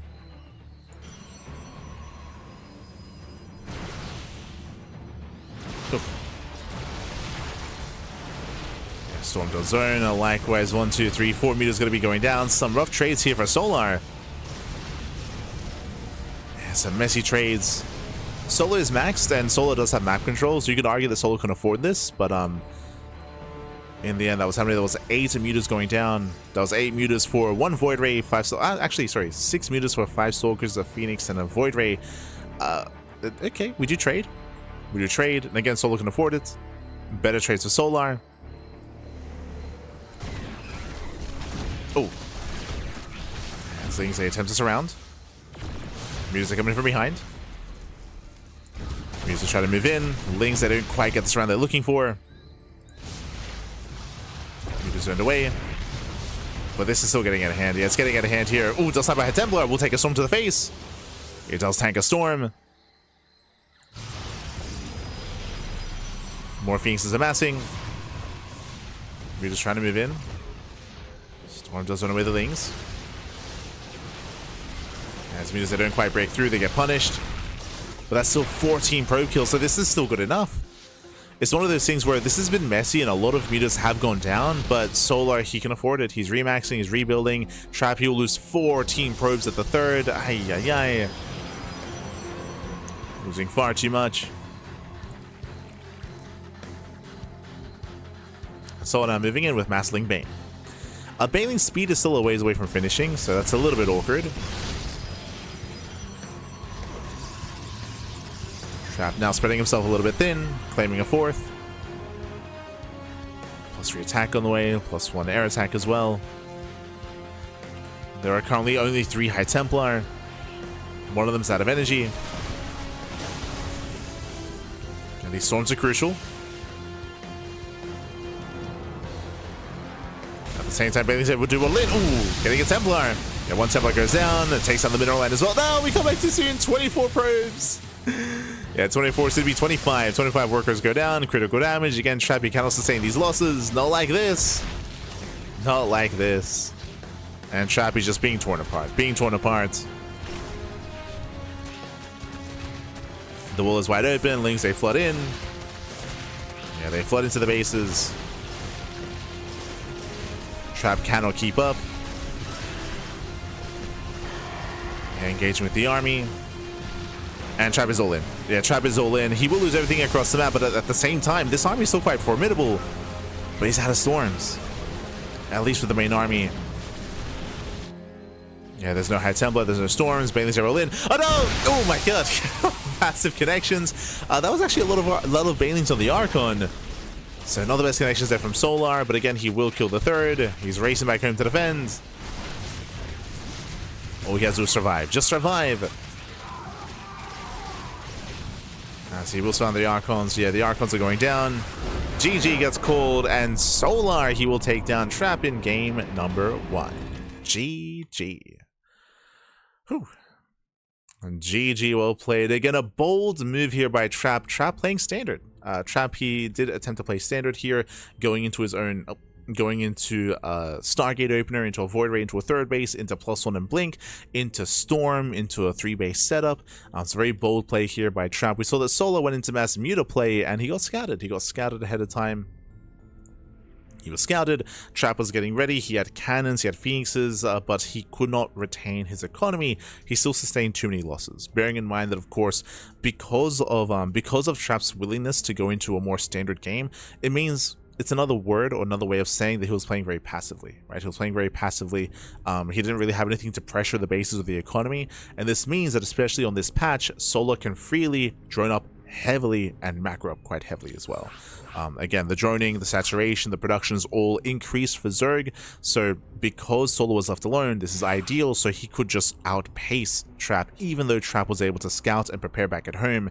Even though Solar was losing mutas, he could sustain all of that because of that increased economy and increased production. GG. GG, well played. This is why I was very concerned when we saw, you could hear it in my voice where I was like, oh, Trap, he's playing standard, like he's going into a 3-base economy, into gases, into Storm, like he's playing straight up. Like this is difficult to accomplish right now.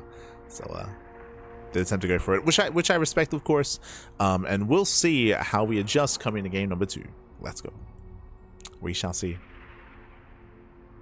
As we are loading into Rainfall. Rainfall is a much smaller map in the map pool, shorter rush distance by ground, aggression is favored, and this applies to both players. So we're expecting more aggression out of both Trap and Solar. Let's go. So we're loading into game 2.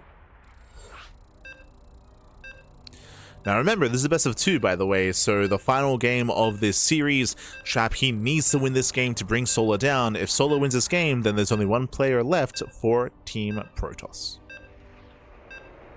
As we have a lobby bug. Let's go, let's go.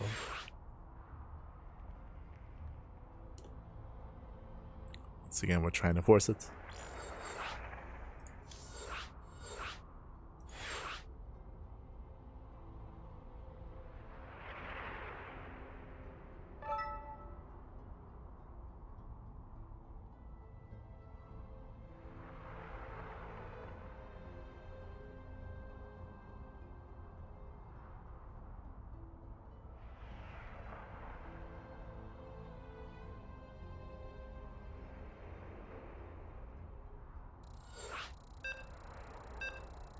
Let's go.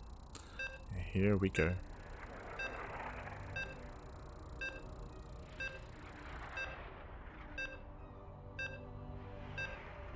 Oh, never mind.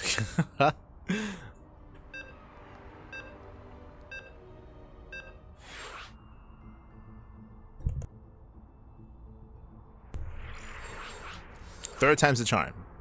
Let's get in.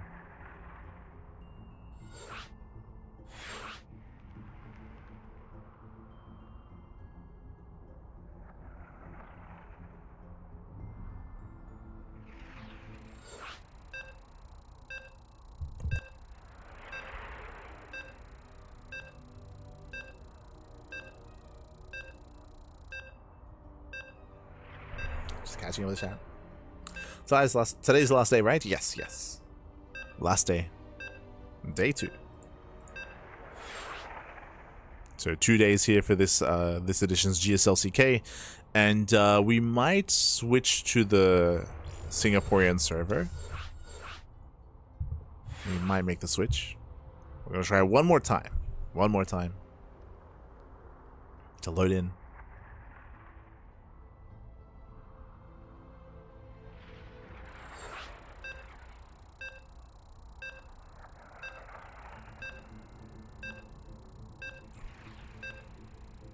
Here we go.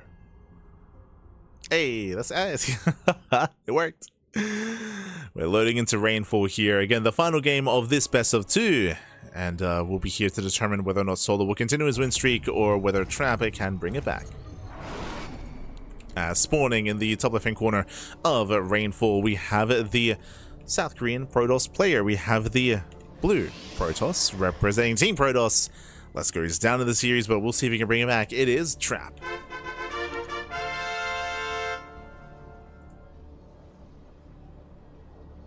We go, and spawning in the bottom right hand corner, we have the red Zerg player, the red Zerg player himself, leading the series 1-0. It is a Solar.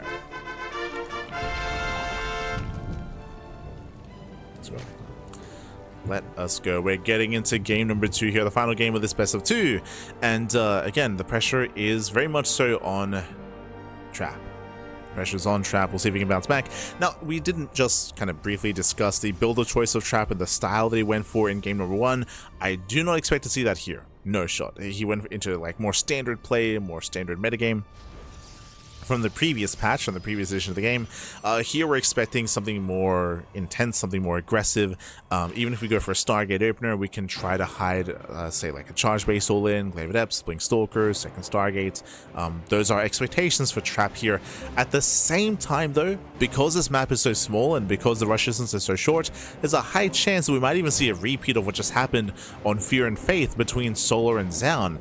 Referring to the game where Zoun went into charge and Solo went for a German taxi, I can see that occurring here as well. Where Solo goes for a fast Roach Warren into Roach heavy play. If he does kind of sniff out that it's going to be like gateway aggression. So we'll see. For now, Solo's going to be forced to take the unnatural natural. Does expand at the 3rd location. Likewise, standard setup here by Trap. Going to be opening up. Settling in. Gate expanded to Cybercore.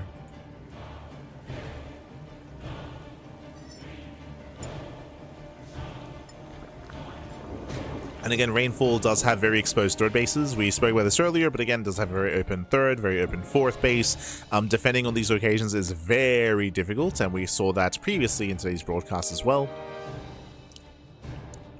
More Trap overwhelming, and they're breaking said Terran players. Defensive play for Protoss is much more difficult on Rainfall. Much more difficult.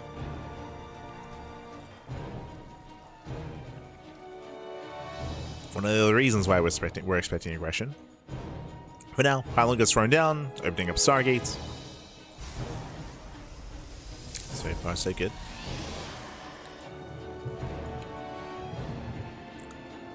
So Probe is going to be zoned away.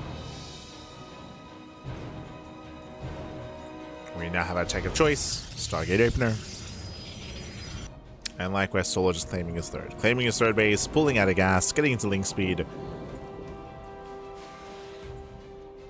Again, early game when it comes to ZVP is unchanged. Unchanged. I think we spoke about this. We've already spoken on this, but the change when it comes to the worker count has not affected ZVP at all. It's still very much so the same thing.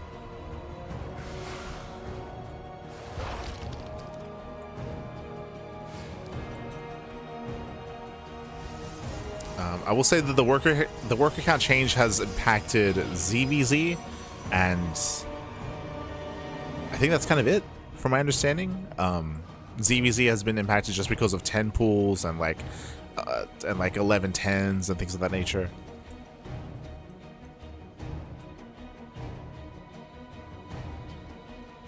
But outside of that, early game setups have been pretty much the same.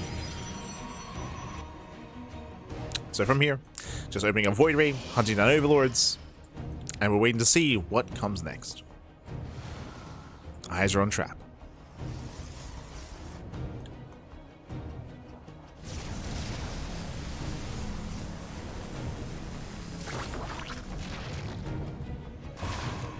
Zero does full. Lings do collapse in. Catching at the depths. Yeah, he gets one, he gets two. Very nice pick up here by Solar. Catching Trap with his pants down. 2-up kills and Lings, they don't quite make it in. Clutch moves by Trap, does fully wall off. Does hide his follow-up. But now it is going to be Void Ray into Oracle. We're still waiting for our tech of choice. Solar back home, still droning, still saturating.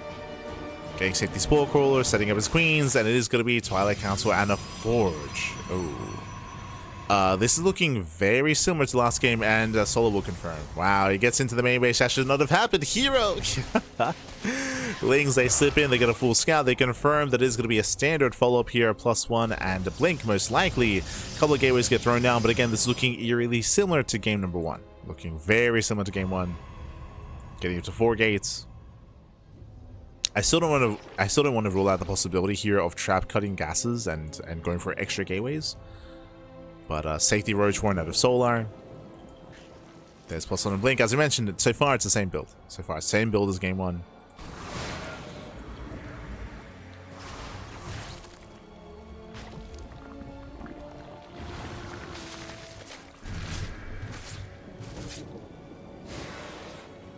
Trap pulls away.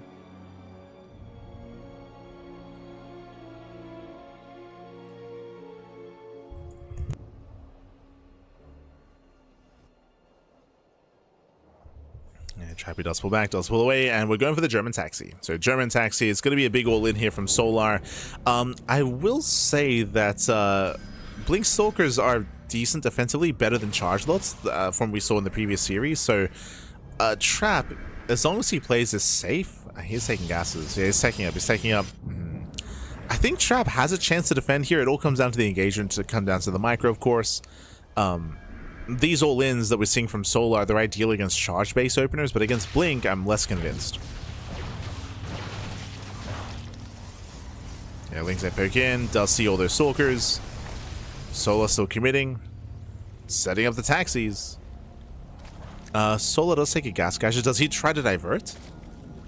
Or do we double down? Nice, up to Solar. Here they come. Yeah, he's committing. So it's going to be a link drop into the main. We're setting up the link drop into the main base. At the same time, here comes the main army. Again, this is going to hit very hard, and Trap is setting up batteries. So 2 batteries at the third base, 1 battery at the natural. I want to say that Trap has the tools to defend. I want to say that, but I'll be honest, I haven't actually seen this dynamic unfold this patch. Specifically a German Taxi all-in against specifically +1 Blink Stalker. Ooh, very nice pickoff. Okay, drop is denied. Trappy shuts down the Dropper Lord, and no link drop into the main. Looking good for Trap. And again, these Stalkers, they can be very efficient here. Yeah, Trap, I think he's going to have enough. Solar, he commits in. Station Trap goes off. Walling off the natural. Does have the high ground though, true. Solar, he has the high ground. Better concave, better engage. Going for the Cyber Core. Cyber Core is going to fall. And which means no more Stalker warp-ins. We do have 4 more warping in. Again, that's 4 batteries here at the third. Oh my god, so many batteries. But Solar, he is maxing out. Like, through sheer numbers, Solar might still pull this off. That's why I was uncertain whether this would or would not work. As again, Trap is doing everything correctly so far. Setting up his batteries, kiting back, playing it slow, and the all-in has failed. Yeah, the all-in has failed. Solar, he's droning. Solar, he admits he cannot break Trap. Cannot break him. And this army from Solar is going to be outscaled. He has no upgrades, 0-0. The Immortals are amassing. Bay is on the way for Colossus production. Trap is going to have a bigger counterattack, a stronger swing. Stronger counter swing even. Jump into the main. Ooh, okay. Jump does come in. Delay jump into the main base. Catching out sentries. Catching out sentries, catching out stalkers as well. Rotates to the right-hand side. Locking down those stalkers. Ooh, even sniping the Oracle as well. Very nice. Yeah, Solar making the best out of a bad situation. Just trading as best he can. Ideally, he wanted to kill. Like, this was supposed to kill. Fails to do so, but, you know, trades with the army. Jesus, that's 3 Immortals now amassing. Disruptor production has begun as well. Solar has drawn up to 82. Jesus. He has 82 workers.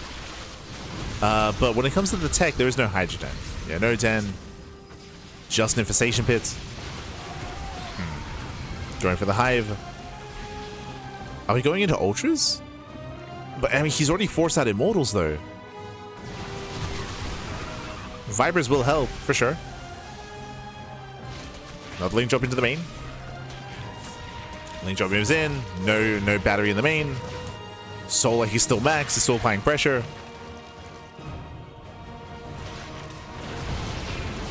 And as he's trying to engage. Typing on some stalkers. Biles, they do connect. Oh my god. Yeah, Biles are connecting. There's still that 1, now 2 disruptors. Queens, they go down. And Solar, he needs to trade. You can see Solar has a bank. He has a bank. He needs to trade. Bleed out roaches. Without losing too much.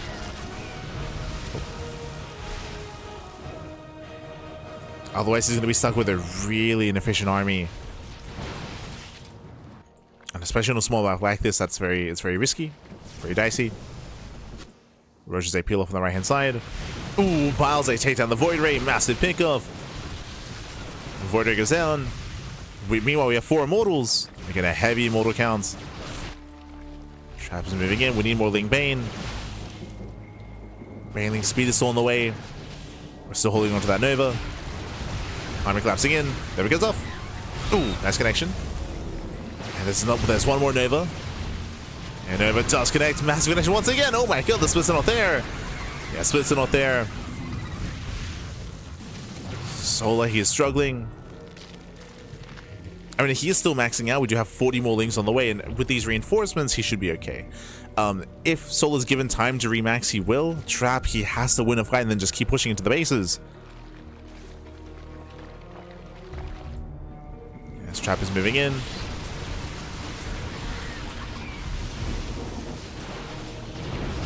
Solar trying to respond. The Novas, they've reset. The Novas, they're popping off. Oh my god. And Nova's landing. There's still 1 Nova left. 1 more Nova. Ooh. Yeah, once again connects with Banelings. Decent connection. Solar struggling to hold on. He does not kill any disruptors, but he did catch the Immortals.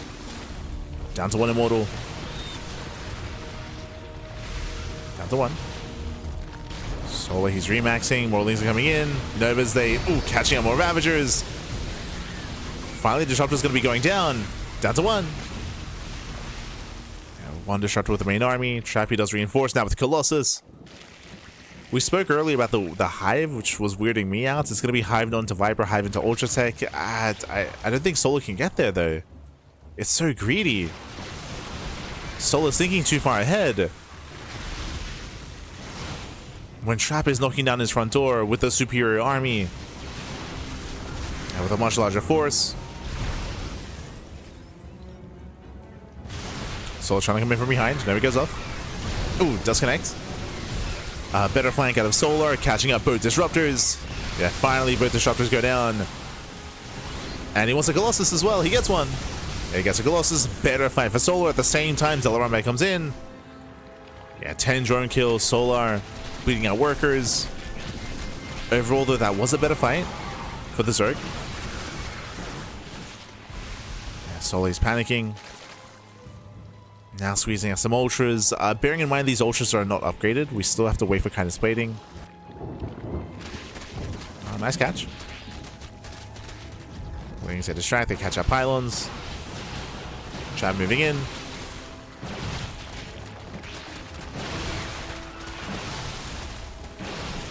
And Solar, he will survive until ultra tech. It was greedy. It was very, very greedy. And you saw that, I mean, Solar was struggling to trade. But alas, Lings, they get across the map. They're distracting. They're buying time. We have DT counterattack on the right-hand side. We have detection. Oh. Yeah, I don't see detection. Overseer just now morphing in. Hatchery is going to go down. Has to pick up at a trap. Cheeky moves. Kills the base.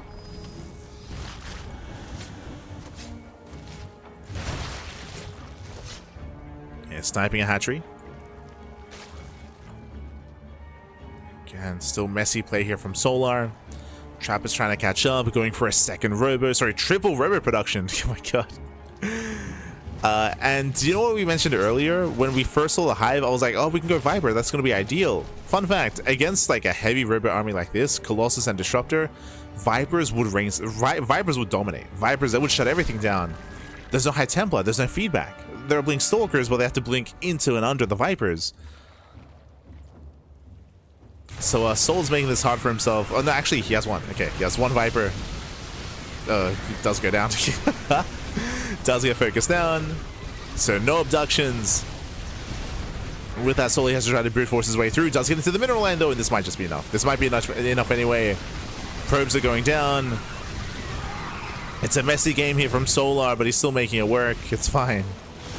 Kills 19 probes, cripples the economy. Ultras do 4. We have DTs in the mix. Oh, some rough losses here from Solar, by the way. Yeah, very expensive losses. Remember, Solar, he just lost the base of DTs as well. He just lost an expansion. Solar, he has to remax. Trap is coming. Yeah, Trap is coming in. Solar's in trouble.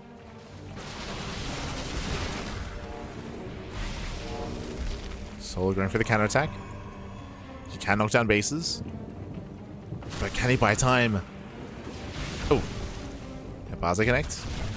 Lings, they do get into the mineral line. Probe's going to be falling. At the same time, I can say the same about DTs. They once again kill another expansion. The DTs! The Dark Templar, they're popping off. Novas, they connect. Oh, massive connections on the Roaches. The army's very low. Colossus, they kite well. Okay, we're getting very messy here, but the third will fall. Third base goes down. Solar, he will lose his 5th. Down to 4 expansions. Really down to 1 base mining. Oh no. Solar does catch the Dark Templar at least. Let's catch them. As Trap is re-expanding, retaking the center base. Again, just a very, very messy game state. I still pin this on Solar to go for a German taxi against +1 Blink Stalker. Like that was a wild decision. But I was also curious to see how it would compare, like with the new like increased lava spawn rate, to see if like you could just brute force it anyway. The answer is no, but I mean Solar recovered economically anyway. Like he was able to max out and get up to 80 drones. It still led into a very messy game state where the ultras weren't worth it. They were just very, very expensive. They were very ineffective, very inefficient. I would say the ultra switch that we saw from Solar hurt him more than helped him. Especially because he was already going, like, there was already Mass Immortal. Like, it's just it's very overconfident play from Solar. Which I understand because Trap is a retired player. But, a lot of overconfidence. And it's been making this game harder than it needed to be. Nice catch. Catching at two infestors. 2 infestors going down. Trap, he's getting his 4th base up and running. Oh.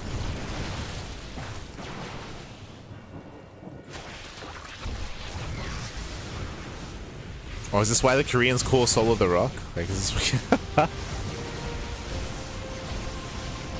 I think so. I think so. Meanwhile, the Biles, they connect. So crazy Biles. Lings are coming from behind, getting on top of the side defense. Ooh. Denies the warp in. Catching a Narcon. Very nice thing run by. As this space is going to be shut down. And Trap, this is it. This is it. The final army. The final army. The Novas. Oh my god, massive connections. The Novas are connecting. This is it. Trap is switching forward. At the same time, we have 2 Ultras. We have some Fungals. Going for the Neural. Okay. Neural's the Archons. Let's go. Yeah, does Neural. Breaks on through. And with that, Solar, he will clean up the final army. It all goes down. GG gets called. And Solar, he will take game number 2 and the series. Whew, GG. You could see Solar. There was a massive sigh of relief there. Like, he was... that was a tense game. That was a tense game. GG, well played. Again, it was very bold and very confident and very bold of Solar to go for the all-in despite scouting +1 Blink Stalker. So very, very bold move. He went for it. I would say that typically, traditionally, it should not work, and it didn't, but Solar was able to transition very nicely. He transitioned very nicely out of the all-in, joining up to 82. He did choose to rush into Hive and rush into Ultras, which I still think was a crazy move, considering he saw 3 Immortals. There were already 3 Immortals there for Trap. It was already very robo-heavy, so it was a odd choice, which again did make the mid to late game harder for Solar. It did make it more difficult as he was stuck with a worse army. Disruptors, Novas that were popping off time and time again. There was only ever 1 Viper made, only ever 1, and we never saw an abduction.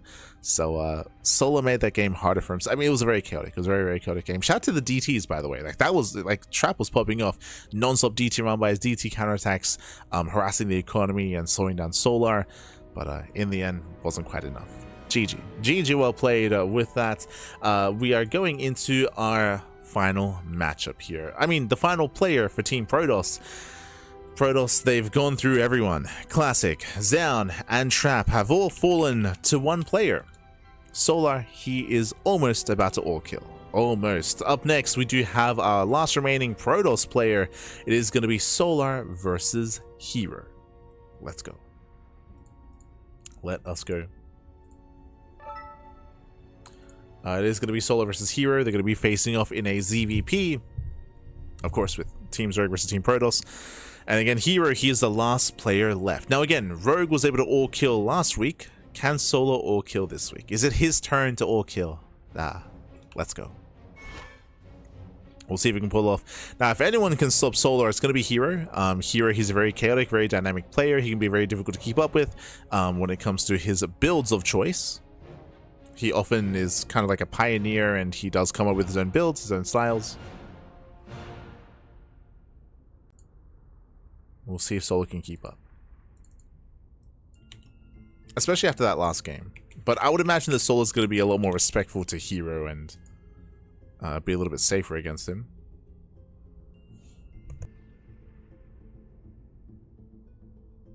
Oh, does herO have a new jersey for SK2? Look at him go. Este herO. Oh my god. Oh my god, he's flexing on us. herO, calm down. Oh my god.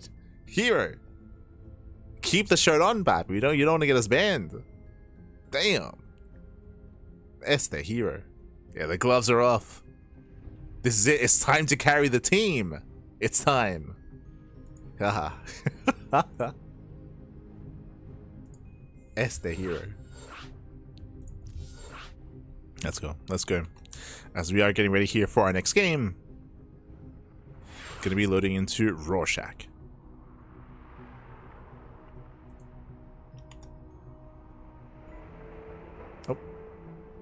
As there's some banter going on.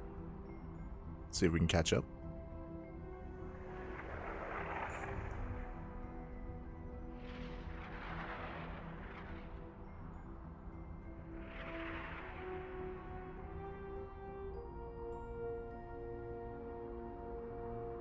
Yo, they're talking about rain. Yo, they're pulling a CranKy Ducklings here. Oh no, sorry, they're talking about rainfall. Okay.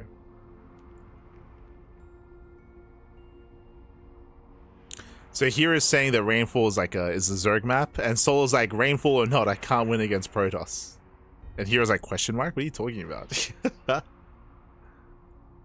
what do you mean? You're about to all kill?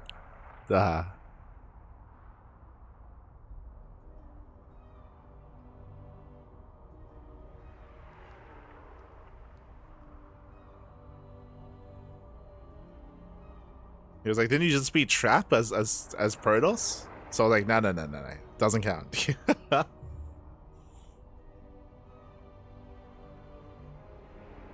Alright, let's go. So again, just some banter between the players as we are now getting into our next best of one. Potentially the final game of the series. We're hoping for a back and forth. It would be cool to see Protoss begin that comeback, and for us to be able to see Shin play or see Rogue play as well. But again, it all comes down to this singular game. We're going to be loading into Rorschach. Oh boy.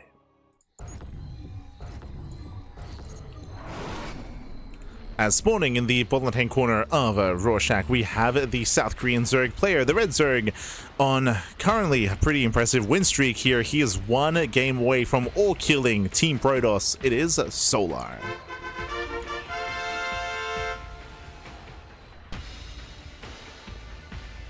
And spawning in the bottom right-hand corner, we have the blue Protoss player representing T1, the final hope here for Protoss. It is herO,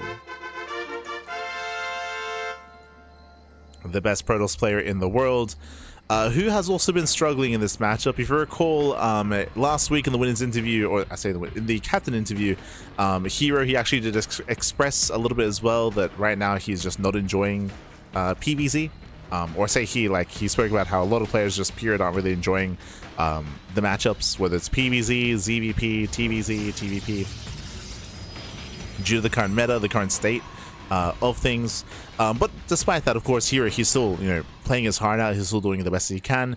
And we have been seeing a lot of, as we mentioned before, Sky Toss or all-ins from herO. We did see attempted Sky Toss out of Classic, and Solar did shut him down. I will say that Solar got a full scout, and that was a big part of how Solar was able to go for the all-in and break Classic before he could build up into Mass Void Ray. We'll see if herO attempts to go Mass Void Ray, or if he does bring something else to the table. Again, herO can be a very dynamic player. We've seen like Mass Oracle, we've seen like charge-based all-ins, carrier rushes, mothership rushes as well. Like herO is very, very dynamic in his play, so it's all about scouting for Solar. He has to try to piece together what exactly herO is up to, because it could be anything, almost anything. But now standard opener, hatch gas pool. herO does, or Solar does open up. Likewise, standard opener out of herO as well. Gate expand into Cybercore. Nothing crazy, nothing wild. As I mentioned before, again, ZVP, when it comes to early game ZVP, it's still just like last patch. Just a little bit slowed down due to the worker counts, but outside of that, everything is still as it is. As it was.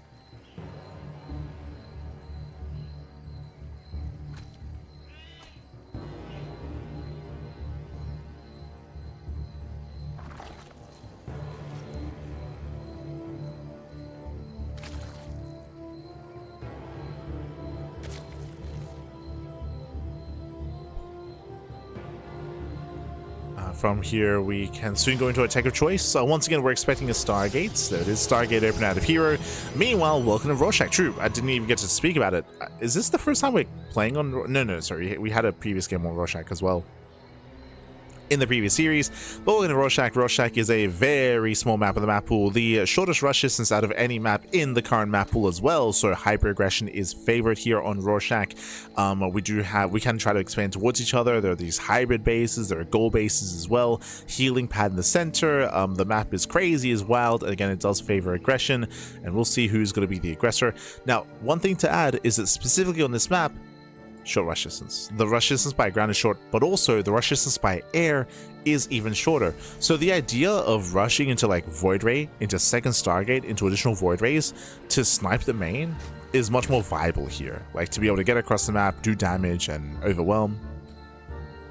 Like that's very much so a tactic that is a lot more accessible here because of the map layout. The downside is that a Hydra-based all-in will hit even faster on this map. True. So we'll see.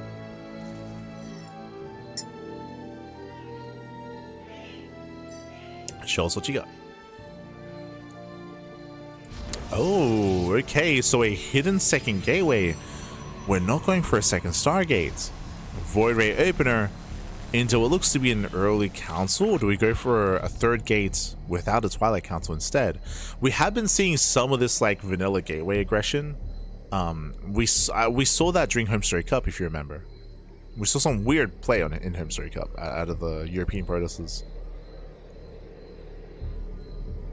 Let's see. herO setting up for his third. We're waiting for the Twilight Council. No shot we go Robo. No shot. Like here, what have you been cooking? No. Okay, he is going for Sky Toss. Never mind.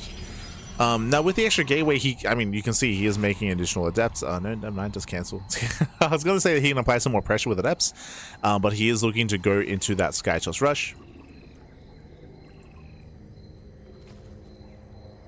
He is making a second Oracle. We'll see if that Oracle production continues. There is a build that he would just like to mix in where he goes into Mass Oracle. So I don't want to rule that out. As the first one does poke in. Solar so far is trying to keep up. Going for the stasis. And Solar does pull away. So far, good reactions here from Solar. And yep, it looks like Mass Oracle. That is the third Oracle on the way, and the fourth Oracle, so it's going to be Mass Oracle here by herO. If this goes unscouted, they can overwhelm Queens, Spores, and Mineral Lines. So this can do devastating damage, but again, if unscouted... German Taxi. I think this is going to work well. Without Blink, if you remember, I was really against the idea of going for a German Taxi against Trap because Trap went +1 to Blink Stalker. Without Blink Stalkers, it's going to be a tough hold. It's going to be a difficult defense here for herO. As we're going for an all-in. Roaches are amassing, Queens are amassing, Lings as well. Here come the Drop Lords alongside this. The Oracles, they will be able to backstab, and the Oracles have a lot of potential. Do we have enough Queens with this? Is there a world where the Oracles defend? The issue is that they're energy-based. That's the big issue. They are energy-based, they dive on the first Queen. Yeah, one Queen goes down, the Spore will fall, drones have to evacuate. Yeah, they have to pull away. Critical damage being dealt here. Here comes the all-in. We're getting messy. And the issue here that I have is that these Oracles, they've spent a lot of energy across the map, which means they're going to have less energy to defend back at home. Less energy to defend. As that's 11 drone kills. Back at home, we're throwing down all the batteries. Can herO hold? Can he hold on? We can throw down stasis traps. I mean, that is a lot of Oracles, and we have more Oracles on the way. herO might defend. Like, the Queen count, I don't think it's there. Which transfuse, maybe. We'll see. We'll see how this all comes together. Files on the pylon. Oracles, they dive in. We have a couple of transfuse. Ooh, one Queen goes down. Yeah, miscontrol. Miscontrol by Solar. Solar, he will lose every single Queen. Every Queen falls. And these Oracles, they will kill up all, they will snipe all the Ravagers. Yeah, all the Ravagers are going down, and herO, he's holding. Wow, he's holding on. He will clean everything up. At the same time, the drop, no, the drop goes off. It doesn't matter. It doesn't matter. The all-in has failed, and herO, he will hold with the Mass Oracle, and herO does fight back for his team. GG. Whew. GG, well played, herO. He does put a point on the board here for Team Protoss, again, going Mass Oracle. We did see that there just was not enough anti-air. Not enough anti-air there for Solar. He lost every single Queen. He did miss some transfuses as well. He did miss control, so he did miss a couple of transfuses. When it came to said Queen, when it came to the Queen control, but with that, herO, he will take the game. And now we're getting ready for our next matchup. Here we go. Okay, so here he has begun the comeback. Solar will fail to all kill. And up next, we have two Zerg players remaining, Shin and Rogue. Two Zergs left. Two Zergs left. Now, in my mind, it would make sense to send out Shin because Shin hasn't played yet in this tournament. If you remember, we spoke about the rationale behind fielding Armani and fielding Solar is that they have yet to play. They have not played in the tournament at all. So it would make sense to field Shin just so he can actually compete. Otherwise, we could fall back to Rogue, of course. True. We'll see. We shall see.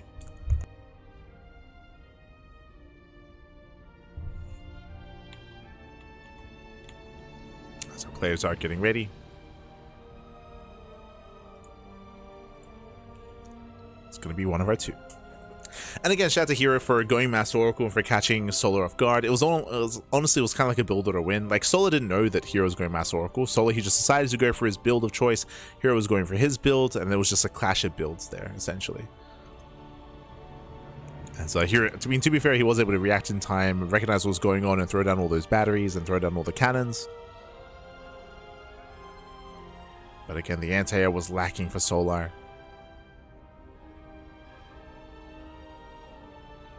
And I believe our next game is going to be on Sanctuary 3. Now, I believe that because Zoun was the captain, moving forward here, herO versus Rogue and Shin, these should be best of 3s, if I recall correctly. They should be best of 3s. Unless I'm missing something.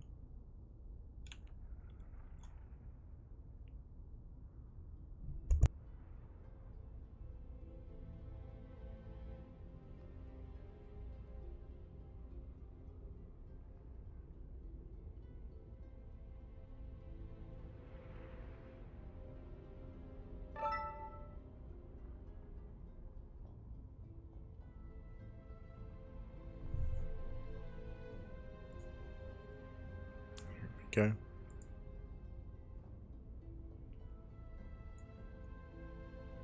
And it looks like it is going to be Rogue. Okay, so we're holding on to Shin. Sorry, we're just waiting for our team, Team Zerg, to decide on who to field. And it is going to be Rogue as our player of choice. So Rogue versus herO. And I believe this should be a best of 3.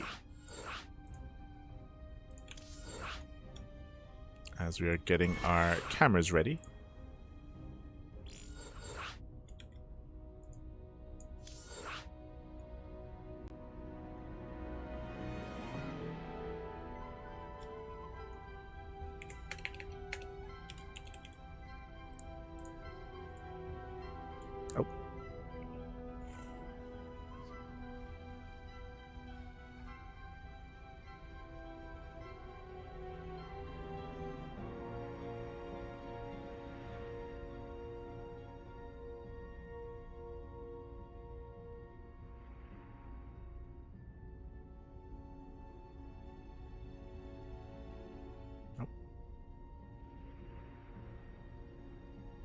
Seeing if there's any banter.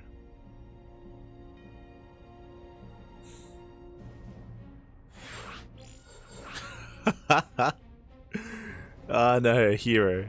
He's like, oh, Rogue is here, so I guess the series is over. Rogue is like, hey, I came out because of the map. As it is going to be Sanctuary 3. The map is predetermined ahead of time. So it looks like Shin and Rogue, they decided amongst themselves that Rogue would be fielded on Sanctuary 3. And let's go. Let us go. It is going to be a best of 3. Again, we're hoping to go all the way to the ace match here. But again, the pressure is on herO. Pressure is on, as herO has to bring down both Rogue and Shin to win this event. To win it for Protoss.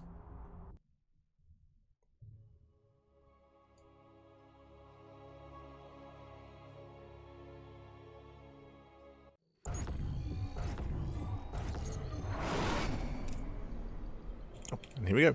Spawning in the top right-hand corner of Sanctuary 3, we have the South Korean Protoss player. We have the blue Protoss representing T1. And again, beginning that comeback for Team Protoss, it is herO. The best Protoss in the world. If anyone can, he can. And spawning in the bottom right-hand corner, we have the red Zerg player, the red Zerg player himself. Whew, looking to bring it back here for Team Zerg. It is Rogue.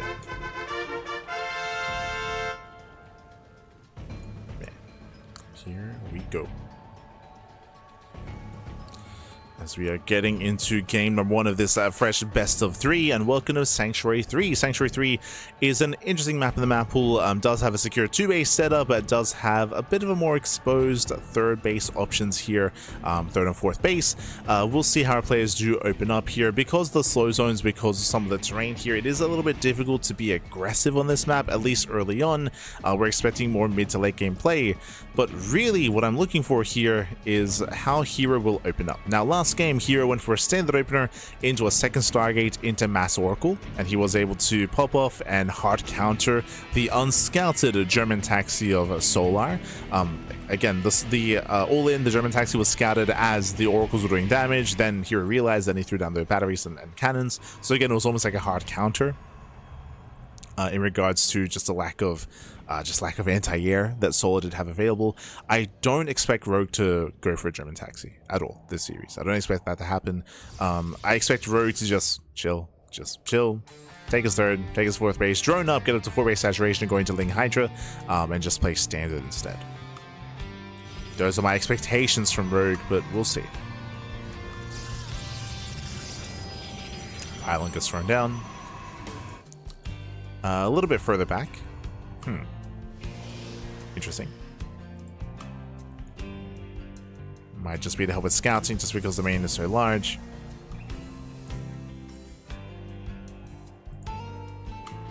So now we're calming down. We'll soon have our tech of choice. We're expecting a Stargate opener out of herO. We are not expecting Mass Oracle again. We should be seeing herO mix it up. I mean, that's the good thing about herO, is that, again, he has a lot of builds under his belt that he does like to rotate between.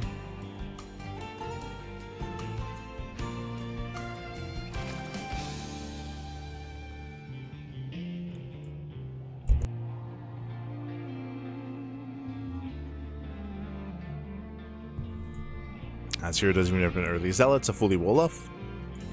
And we have the resources, just waiting for the Cybercore. The Cybercore is now done.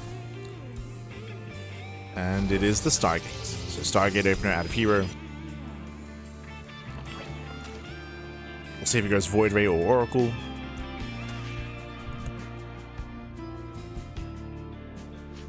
Again, I feel like in the current meta, in the current environment of StarCraft, I feel like you gotta go Void Ray. Like, there's just so much benefit to it. Especially because there's a very low chance you're gonna play standard anyway. Like, there's so we'll see.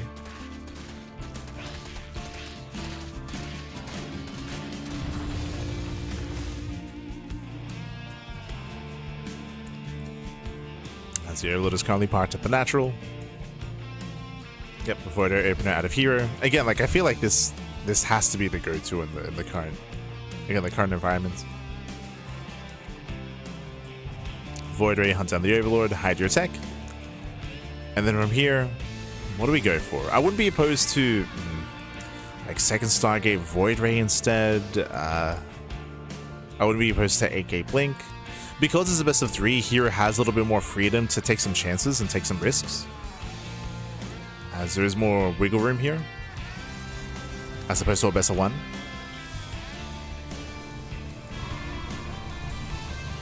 That is also another factor. As Rogue is gonna get supply blocked. Ooh, that's a big supply block as well. Yeah, 3 Overlords on the way. There it is, second Stargate. Second Stargate is making 1 Oracle. If we go up to 2 Oracles, then it's looking like Mass Oracle again. There's 1. 1 Oracle so far. Do we go Void or Oracle?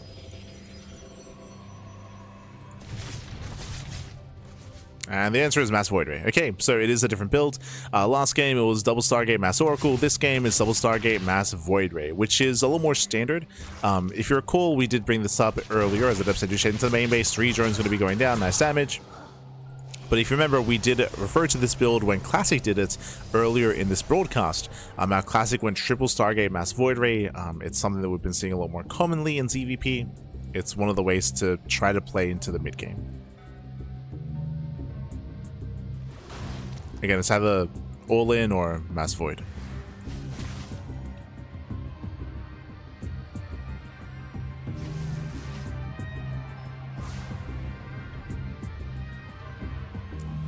The Void Rays are amassing.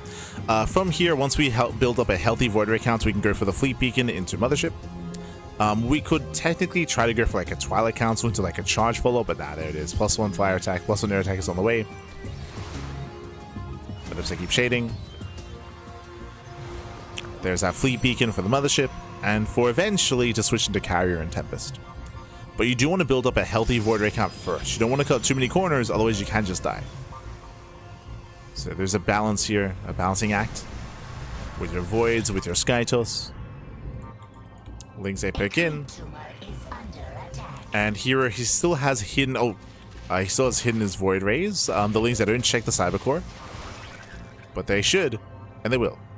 Oh, there we go. He scouts. Yeah, he scouts. He does scouts, it does confirm. It ups it against the mineral lines, and Rogue, he should notice that that Cybercore is researching. Which screams Skytles, and bam! Spire. Spire's on the way. So going Spire into Corruptor is ideal. You might be thinking, like, don't Void Rays counter Corruptors? They do in low numbers. A low amount of Corruptors do struggle, but if you build up into a heavy Corruptor Queen army, then you can shut down Voids. But we can see Hero's pushing. Yeah, Hero's moving out, he reveals his army. Phoenix switch? Huh. He's going for Phoenixes. Behind this. Hero, did he scout? He did! He saw the Spire. So Hero's trying to hard counter Mutas. He's expecting Mutas early on. And we'll see if he reads Rogue well. Does Rogue go Muta or Corruptor? Remember, he got scouted. Out of position to the mineral line. Void Rays, they move in. One Queen goes down. Losing one, losing two. He's gonna lose everything. Yeah, the Queens are struggling here. They do try to transfuse. Corruptor production has begun. And Rogue will lose every single Queen. That's what, 5, 6 Queens falling. At the same time, Rogue tries to counterattack. Ooh, the wall is solid. Yeah, the wall is solid. Queen counters resets. Crouches are coming. Lings, they're trying to get some counter damage done here, and they do get into the mineral line. Yeah, they're getting into the battery. Battery goes down. We need a little bit more time for those Corruptors. What's surprising to me here is that the economy is still untouched, actually. Doesn't lose any drones, and the Corruptors have arrived. And with that, the Corruptors, they will shut this down. It cleans up the army. Carrier production has begun. Lings, they bust into the mineral line, and this is getting out of hand. It's getting out of hand here. Hero, he killed 9 Queens, which is good damage, don't get me wrong, but again, he did not touch the economy. Corruptors have arrived. Chasing down the army, going for the caustic spray. Forcing a reaction. Oh. Corruptors, they want the Void Ray. Cloak is activated. Carrier does barely get away. Corruptors catching at a Phoenix. Gets one. Going for the Mothership instead. One more volley. The battery. Battery helps, but the Mothership still goes down. And with that, Corruptors, they overwhelm. They focus on the Void.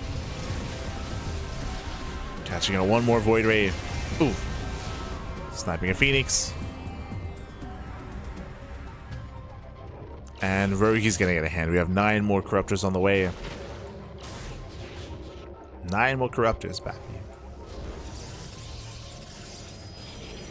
We can see here trying to turtle up. He's throwing down a wall of cannons, shield batteries. He's trying to turtle up here. The Corruptors are at least low from earlier. But it's looking difficult for Hero to build up his Skytos army. I say that he's going back into mass Void Ray. So if Rogue pushes in too soon, I believe Hero can hold. We mentioned this earlier, but Corruptors, they can deal with Void Rays, but only in high numbers. Right now we have, it might be enough. We're about to have 21. Yeah, 21 Corruptors against 9 Voids. The way this dynamic works typically is that the Rogue ideally wants to bait out Prismatic Alignment. He wants to bait it out. Comes in from behind, going for the natural. And I believe this Nexus should fall. Yeah, it will fall. Oof. Pulls away.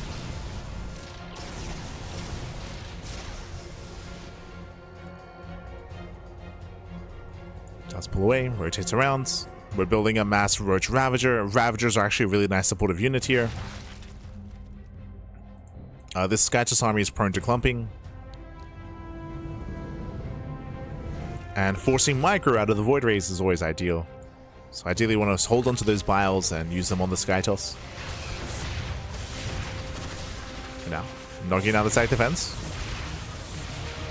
Takes down the offensive pylon. Yeah, pylon goes down. You see the bile here zoning. Oof. Yeah, biles like an X. Berserk alignment gets activated. The biles. Oh my god. Carrier goes down. And with that, Rogue, he has enough. He just overwhelms, takes down all the Void Rays, takes down all the carriers as well. And Rogue, he will just snowball out control, cleans up the army. And herO cannot hold. Not like this. And not like this, because he hands off the keyboard. GG gets called, and Rogue takes game number 1. GG. Whew. And GG, well played. Rogue does take a lead in the series. Again, just standard play out of Rogue. Solar, he was desperate to just be hyper aggressive and go for all these all-ins, like from Solar's side. Here, you don't need to. You can just chill, calm down, play standard, drone, saturate, and once you confirm what your opponent's doing, react, of course. React and shut down with corruptors.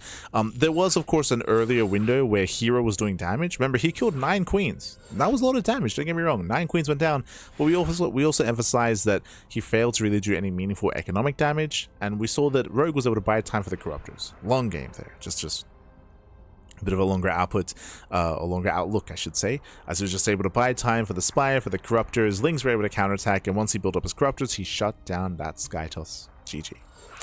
GG, well played. With that, Rogue is up 1-0, and now we're loading into game number 2, going to be loading into washouts. We'll see if herO can bounce back. Again, herO, he is the last Protoss hope. He is the best Protoss in the world, and he is the last hope here for Team Protoss.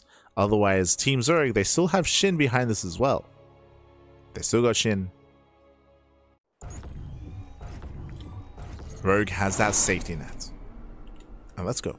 Spawning in the top right-hand corner of washouts, we have the South Korean Protoss player. We have the blue Protoss representing T1 down in the series. Can he bounce back and make a series out of this? It is herO. And spawning in the bottom left-hand corner, we have his opponents. We have the red Zerg player, the red Zerg player himself, leading the series 1-0. It is Rogue. Rogue. We have herO. Let's go. Let us go. So what have we seen so far out of herO? So game 1 against Solar, herO went double Stargate Mass Oracle. Game 1 against Rogue, herO went double Stargate Mass Void Ray. Game 2, what else do we often see currently in the meta? Well, if it's not going to be SkyToss and Mass Void Ray, then I'm thinking either Glaive Adepts or Charge All In, or AK Blink Stalker All In. Like, those are the other, like, aggressive builds we often see. Here, he has been, of course, he's known for being very exploratory in his play, so there might be some kind of other, like, niche, like, cheeky build that we could see instead. Oh, true, right, of course, it's herO. We have been seeing a lot of Mothership Rushes. Mothership Rushes have been very, very prevalent, and that's something else that we have been seeing mixed into the meta. If you recall, that's actually why in the most recent hotfix patch, the Mothership was nerfed. I believe they reduced its shields, by, it was a 100 and 150, but the overall shield plus HP pool was reduced for the Mothership, because Mothership Rushes were being so often seen. But the reason for that is because it's one of the only ways for, you know, Protoss to try to catch their opponent off guard and make a series.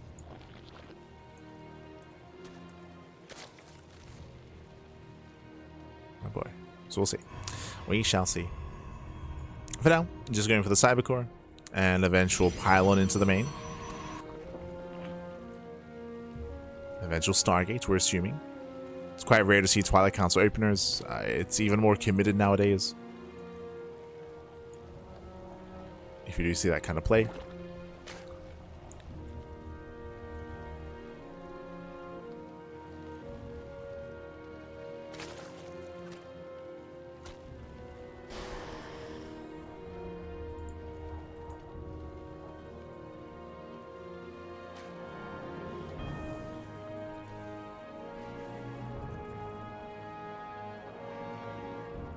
And it is going to be Stargate for our take of choice. So Stargate opener out of herO.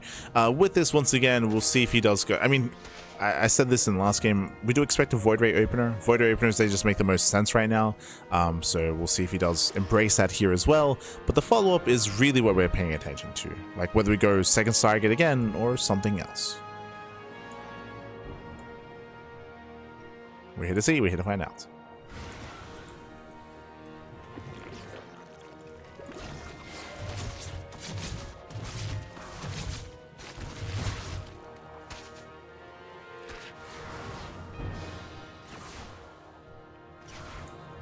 So far, herO does poke in, does pull out. It is going to be an Oracle opener, not Void Ray. Okay, so it does open Oracle.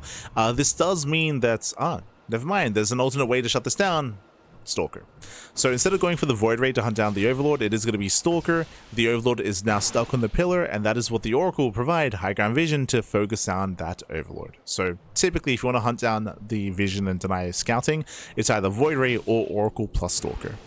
The downside of this is that this means that you do have less adepts to harass across the map, as there's only one adept. Usually you want two, so only one. Likewise, the Stalker is also weaker against the Lynx early on as well, so there is a downside. The Oracle is in position. The Oracle's being kept busy. Second Oracle's on the way. Rogue is going for the Evo Chamber and a plus on melee. Standard opener, standard follow-up. This is looking like Ling Hydra. Typically, early Evo Chamber means we're skipping roaches. Typically.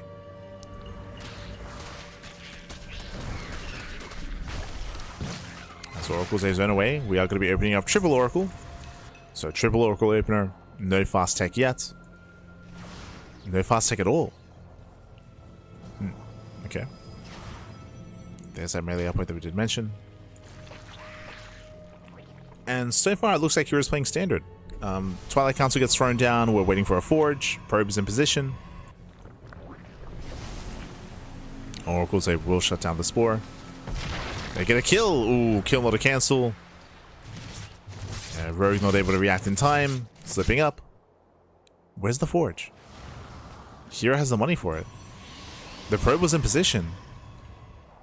Throws down two more gateways. No Forge, no +1. That's very suspicious. Very suspect. Are we going into Blink?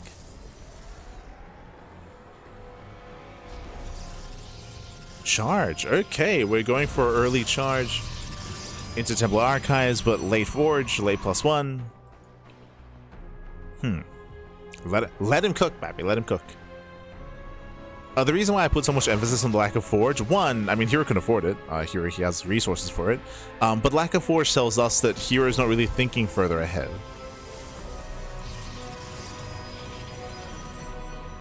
In regards to the build. But we're taking our gases. From here we can build up Archons. I will say that Rogue, because he's skipping Roaches, it can be a very difficult defense for Rogue. Going Linbane Hydra is not easy against Charger Archon Storm. Roaches are very robust. They can tank well against Storm. They can tank well against Zealots. And Rogue is still yet to piece it together. Let's move in, sees Adepts. No Major Scout yet. As things they keep pushing. Oh, the Oracles are ready.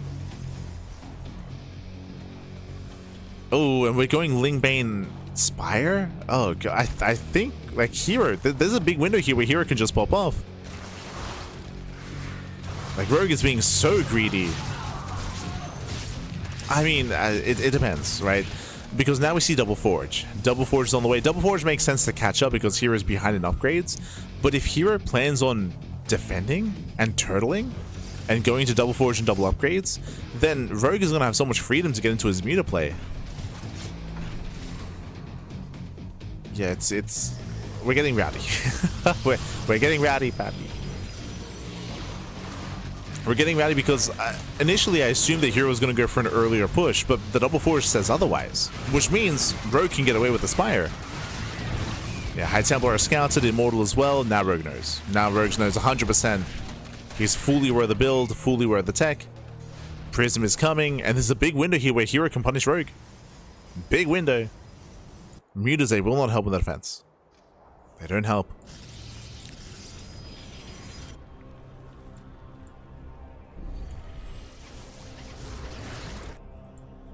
Yeah, again, Rogue, he's playing with fire right now. He can still make this work, but there it is. Thankfully, Hydrogen. I was worried that he was just going to skip it entirely. Did he cancel this Hive? Sorry, the Spire? So Spire is done. But again, going Mutas here is so risky. Lings they poke in.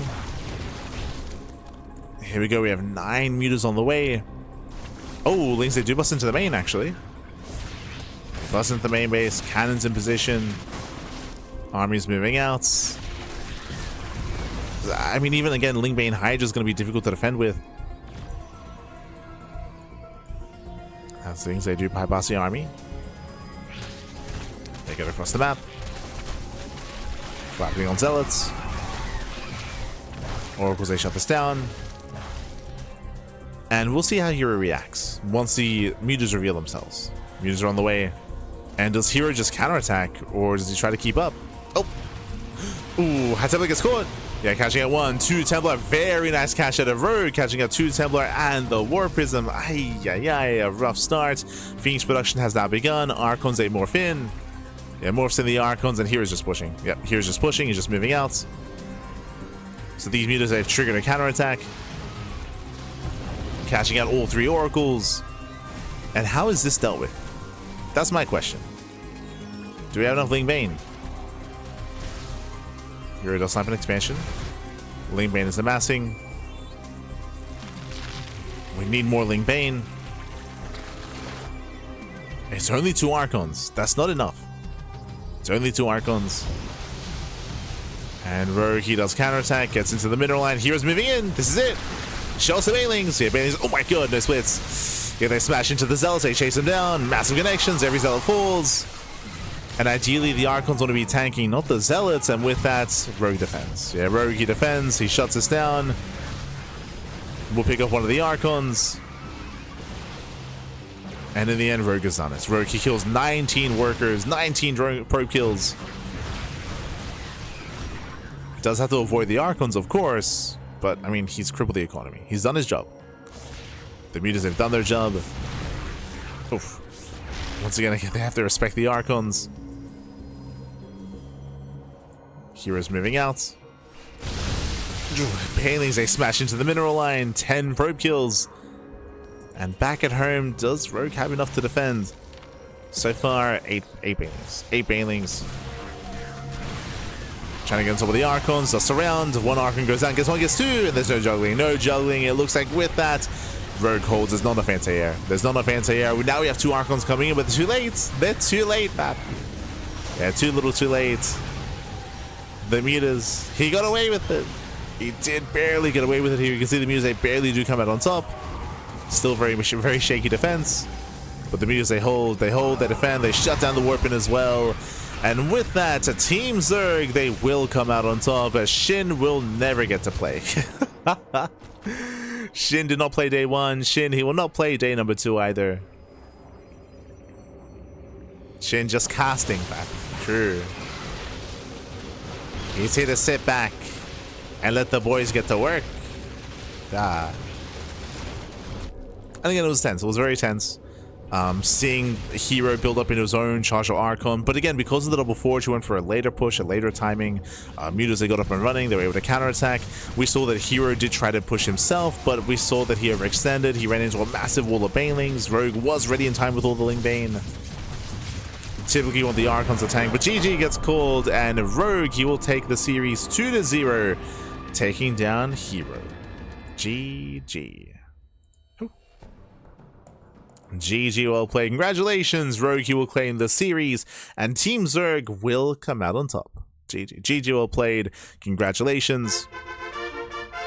And again, thankfully, we had somewhat of a back and forth here. We saw double Stargate Mass Oracle 1 game out of herO. We did see double Stargate Void Ray. We saw here going into a quirky build, going into Charge Archon, into Delayed Double Forge, into a heavy Charge Archon composition, which is supposed to shut down like Ling Hydra play.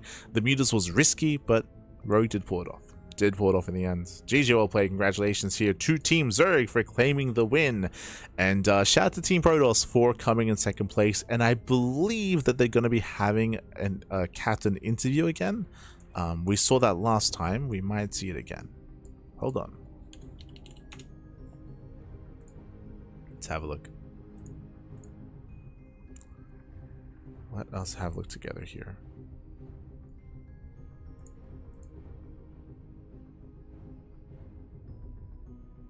We'll open up E-News channel. And if there is an interview, then we'll of course provide some translations in the VOD. Do our best.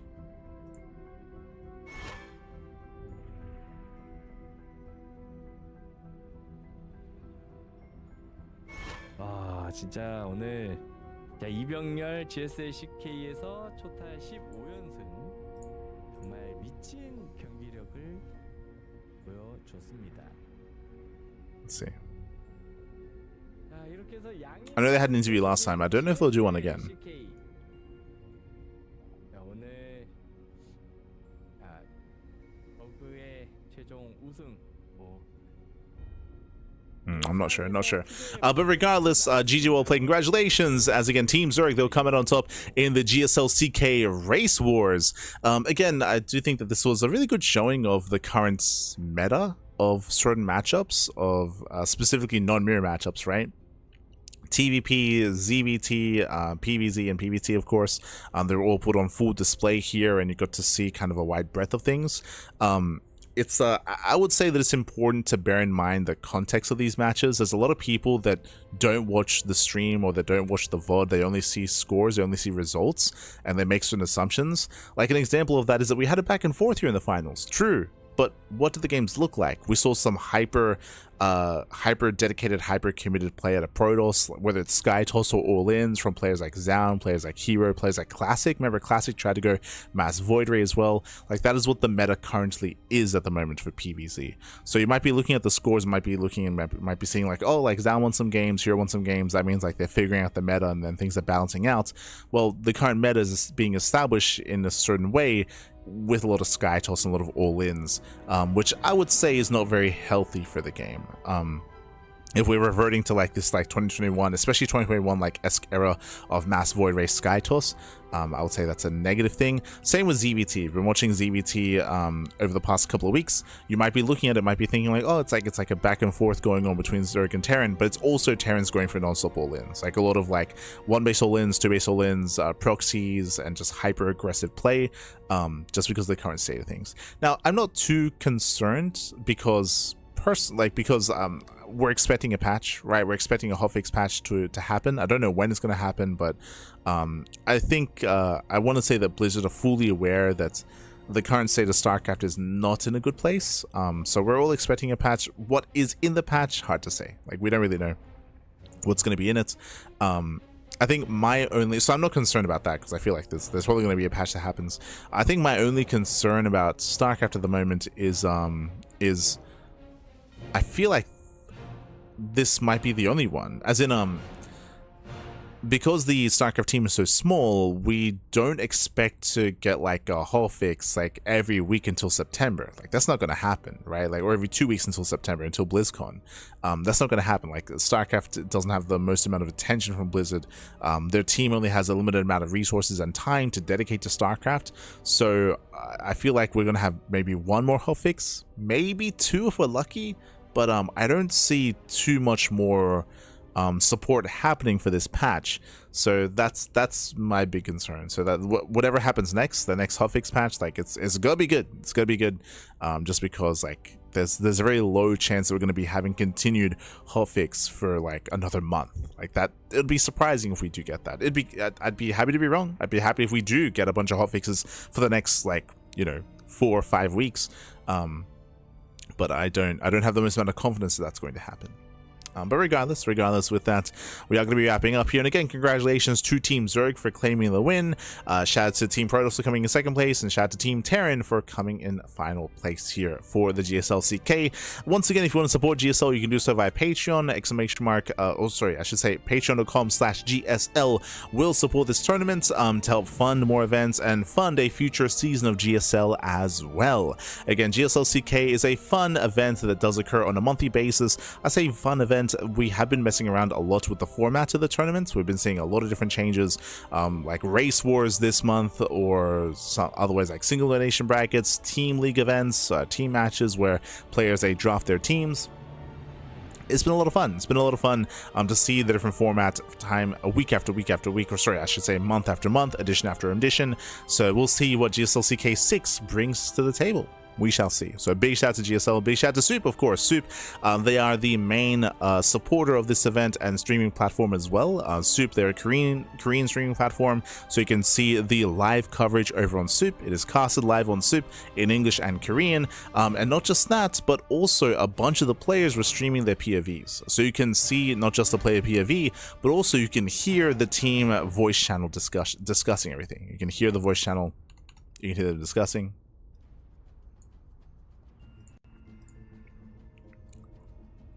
So you can hear those comms. It looks like there's not an interview. Okay. Yeah, no interview. So with that, GG well played. So again, you can check out all that POV action and see like hero's point of view, rogue's point of view, Armani's point of view, innovation's point of view, for example. You can see that over on their own respective channels. Otherwise, we're going to be wrapping up here for the time being. Any other shout out? Shout out to Inu, of course, for casting in Korean, Ryung in Korean, Rex as well. Big shout out to all the boys. And yeah, we'll see you guys for the next GSL CK. When it comes to other big events going on, RSL, of course, RSL is over the weekend. Let's actually catch up with our schedule here. We're going to be live with Crank Gatherers later on. Oh, there, that's the Wikipedia page. There we go. We're going to be live with Crank Gathers later on the week. We do have the Warden TV Mondays, we have Pegasus Cups, the Podcast, Kung Fu Cup as well, MSO and STC, a full week of StarCraft. Again, we cast more StarCraft than anyone else out there. All the content, all the StarCraft, all the tournaments, it's all here on the channel. Bearing in mind, a big shout out to Soup, because I believe the VOD is being hosted on the Soup YouTube channel. So it's going to be over there. But otherwise, you can follow more of us here at the CranKy Ducklings on our own respective channel on YouTube as well, and other platforms. But again, YouTube is the place to be. Otherwise, you're also live on Soup. True, we're also live on Soup as well. Can check us out. Otherwise, thanks for watching. Thanks so much for tuning in. We do appreciate it. And we'll see you guys next time for some more GSL CK or for our next broadcast. Until then, hasta luego. Ciao, papi, ciao. Hasta luego.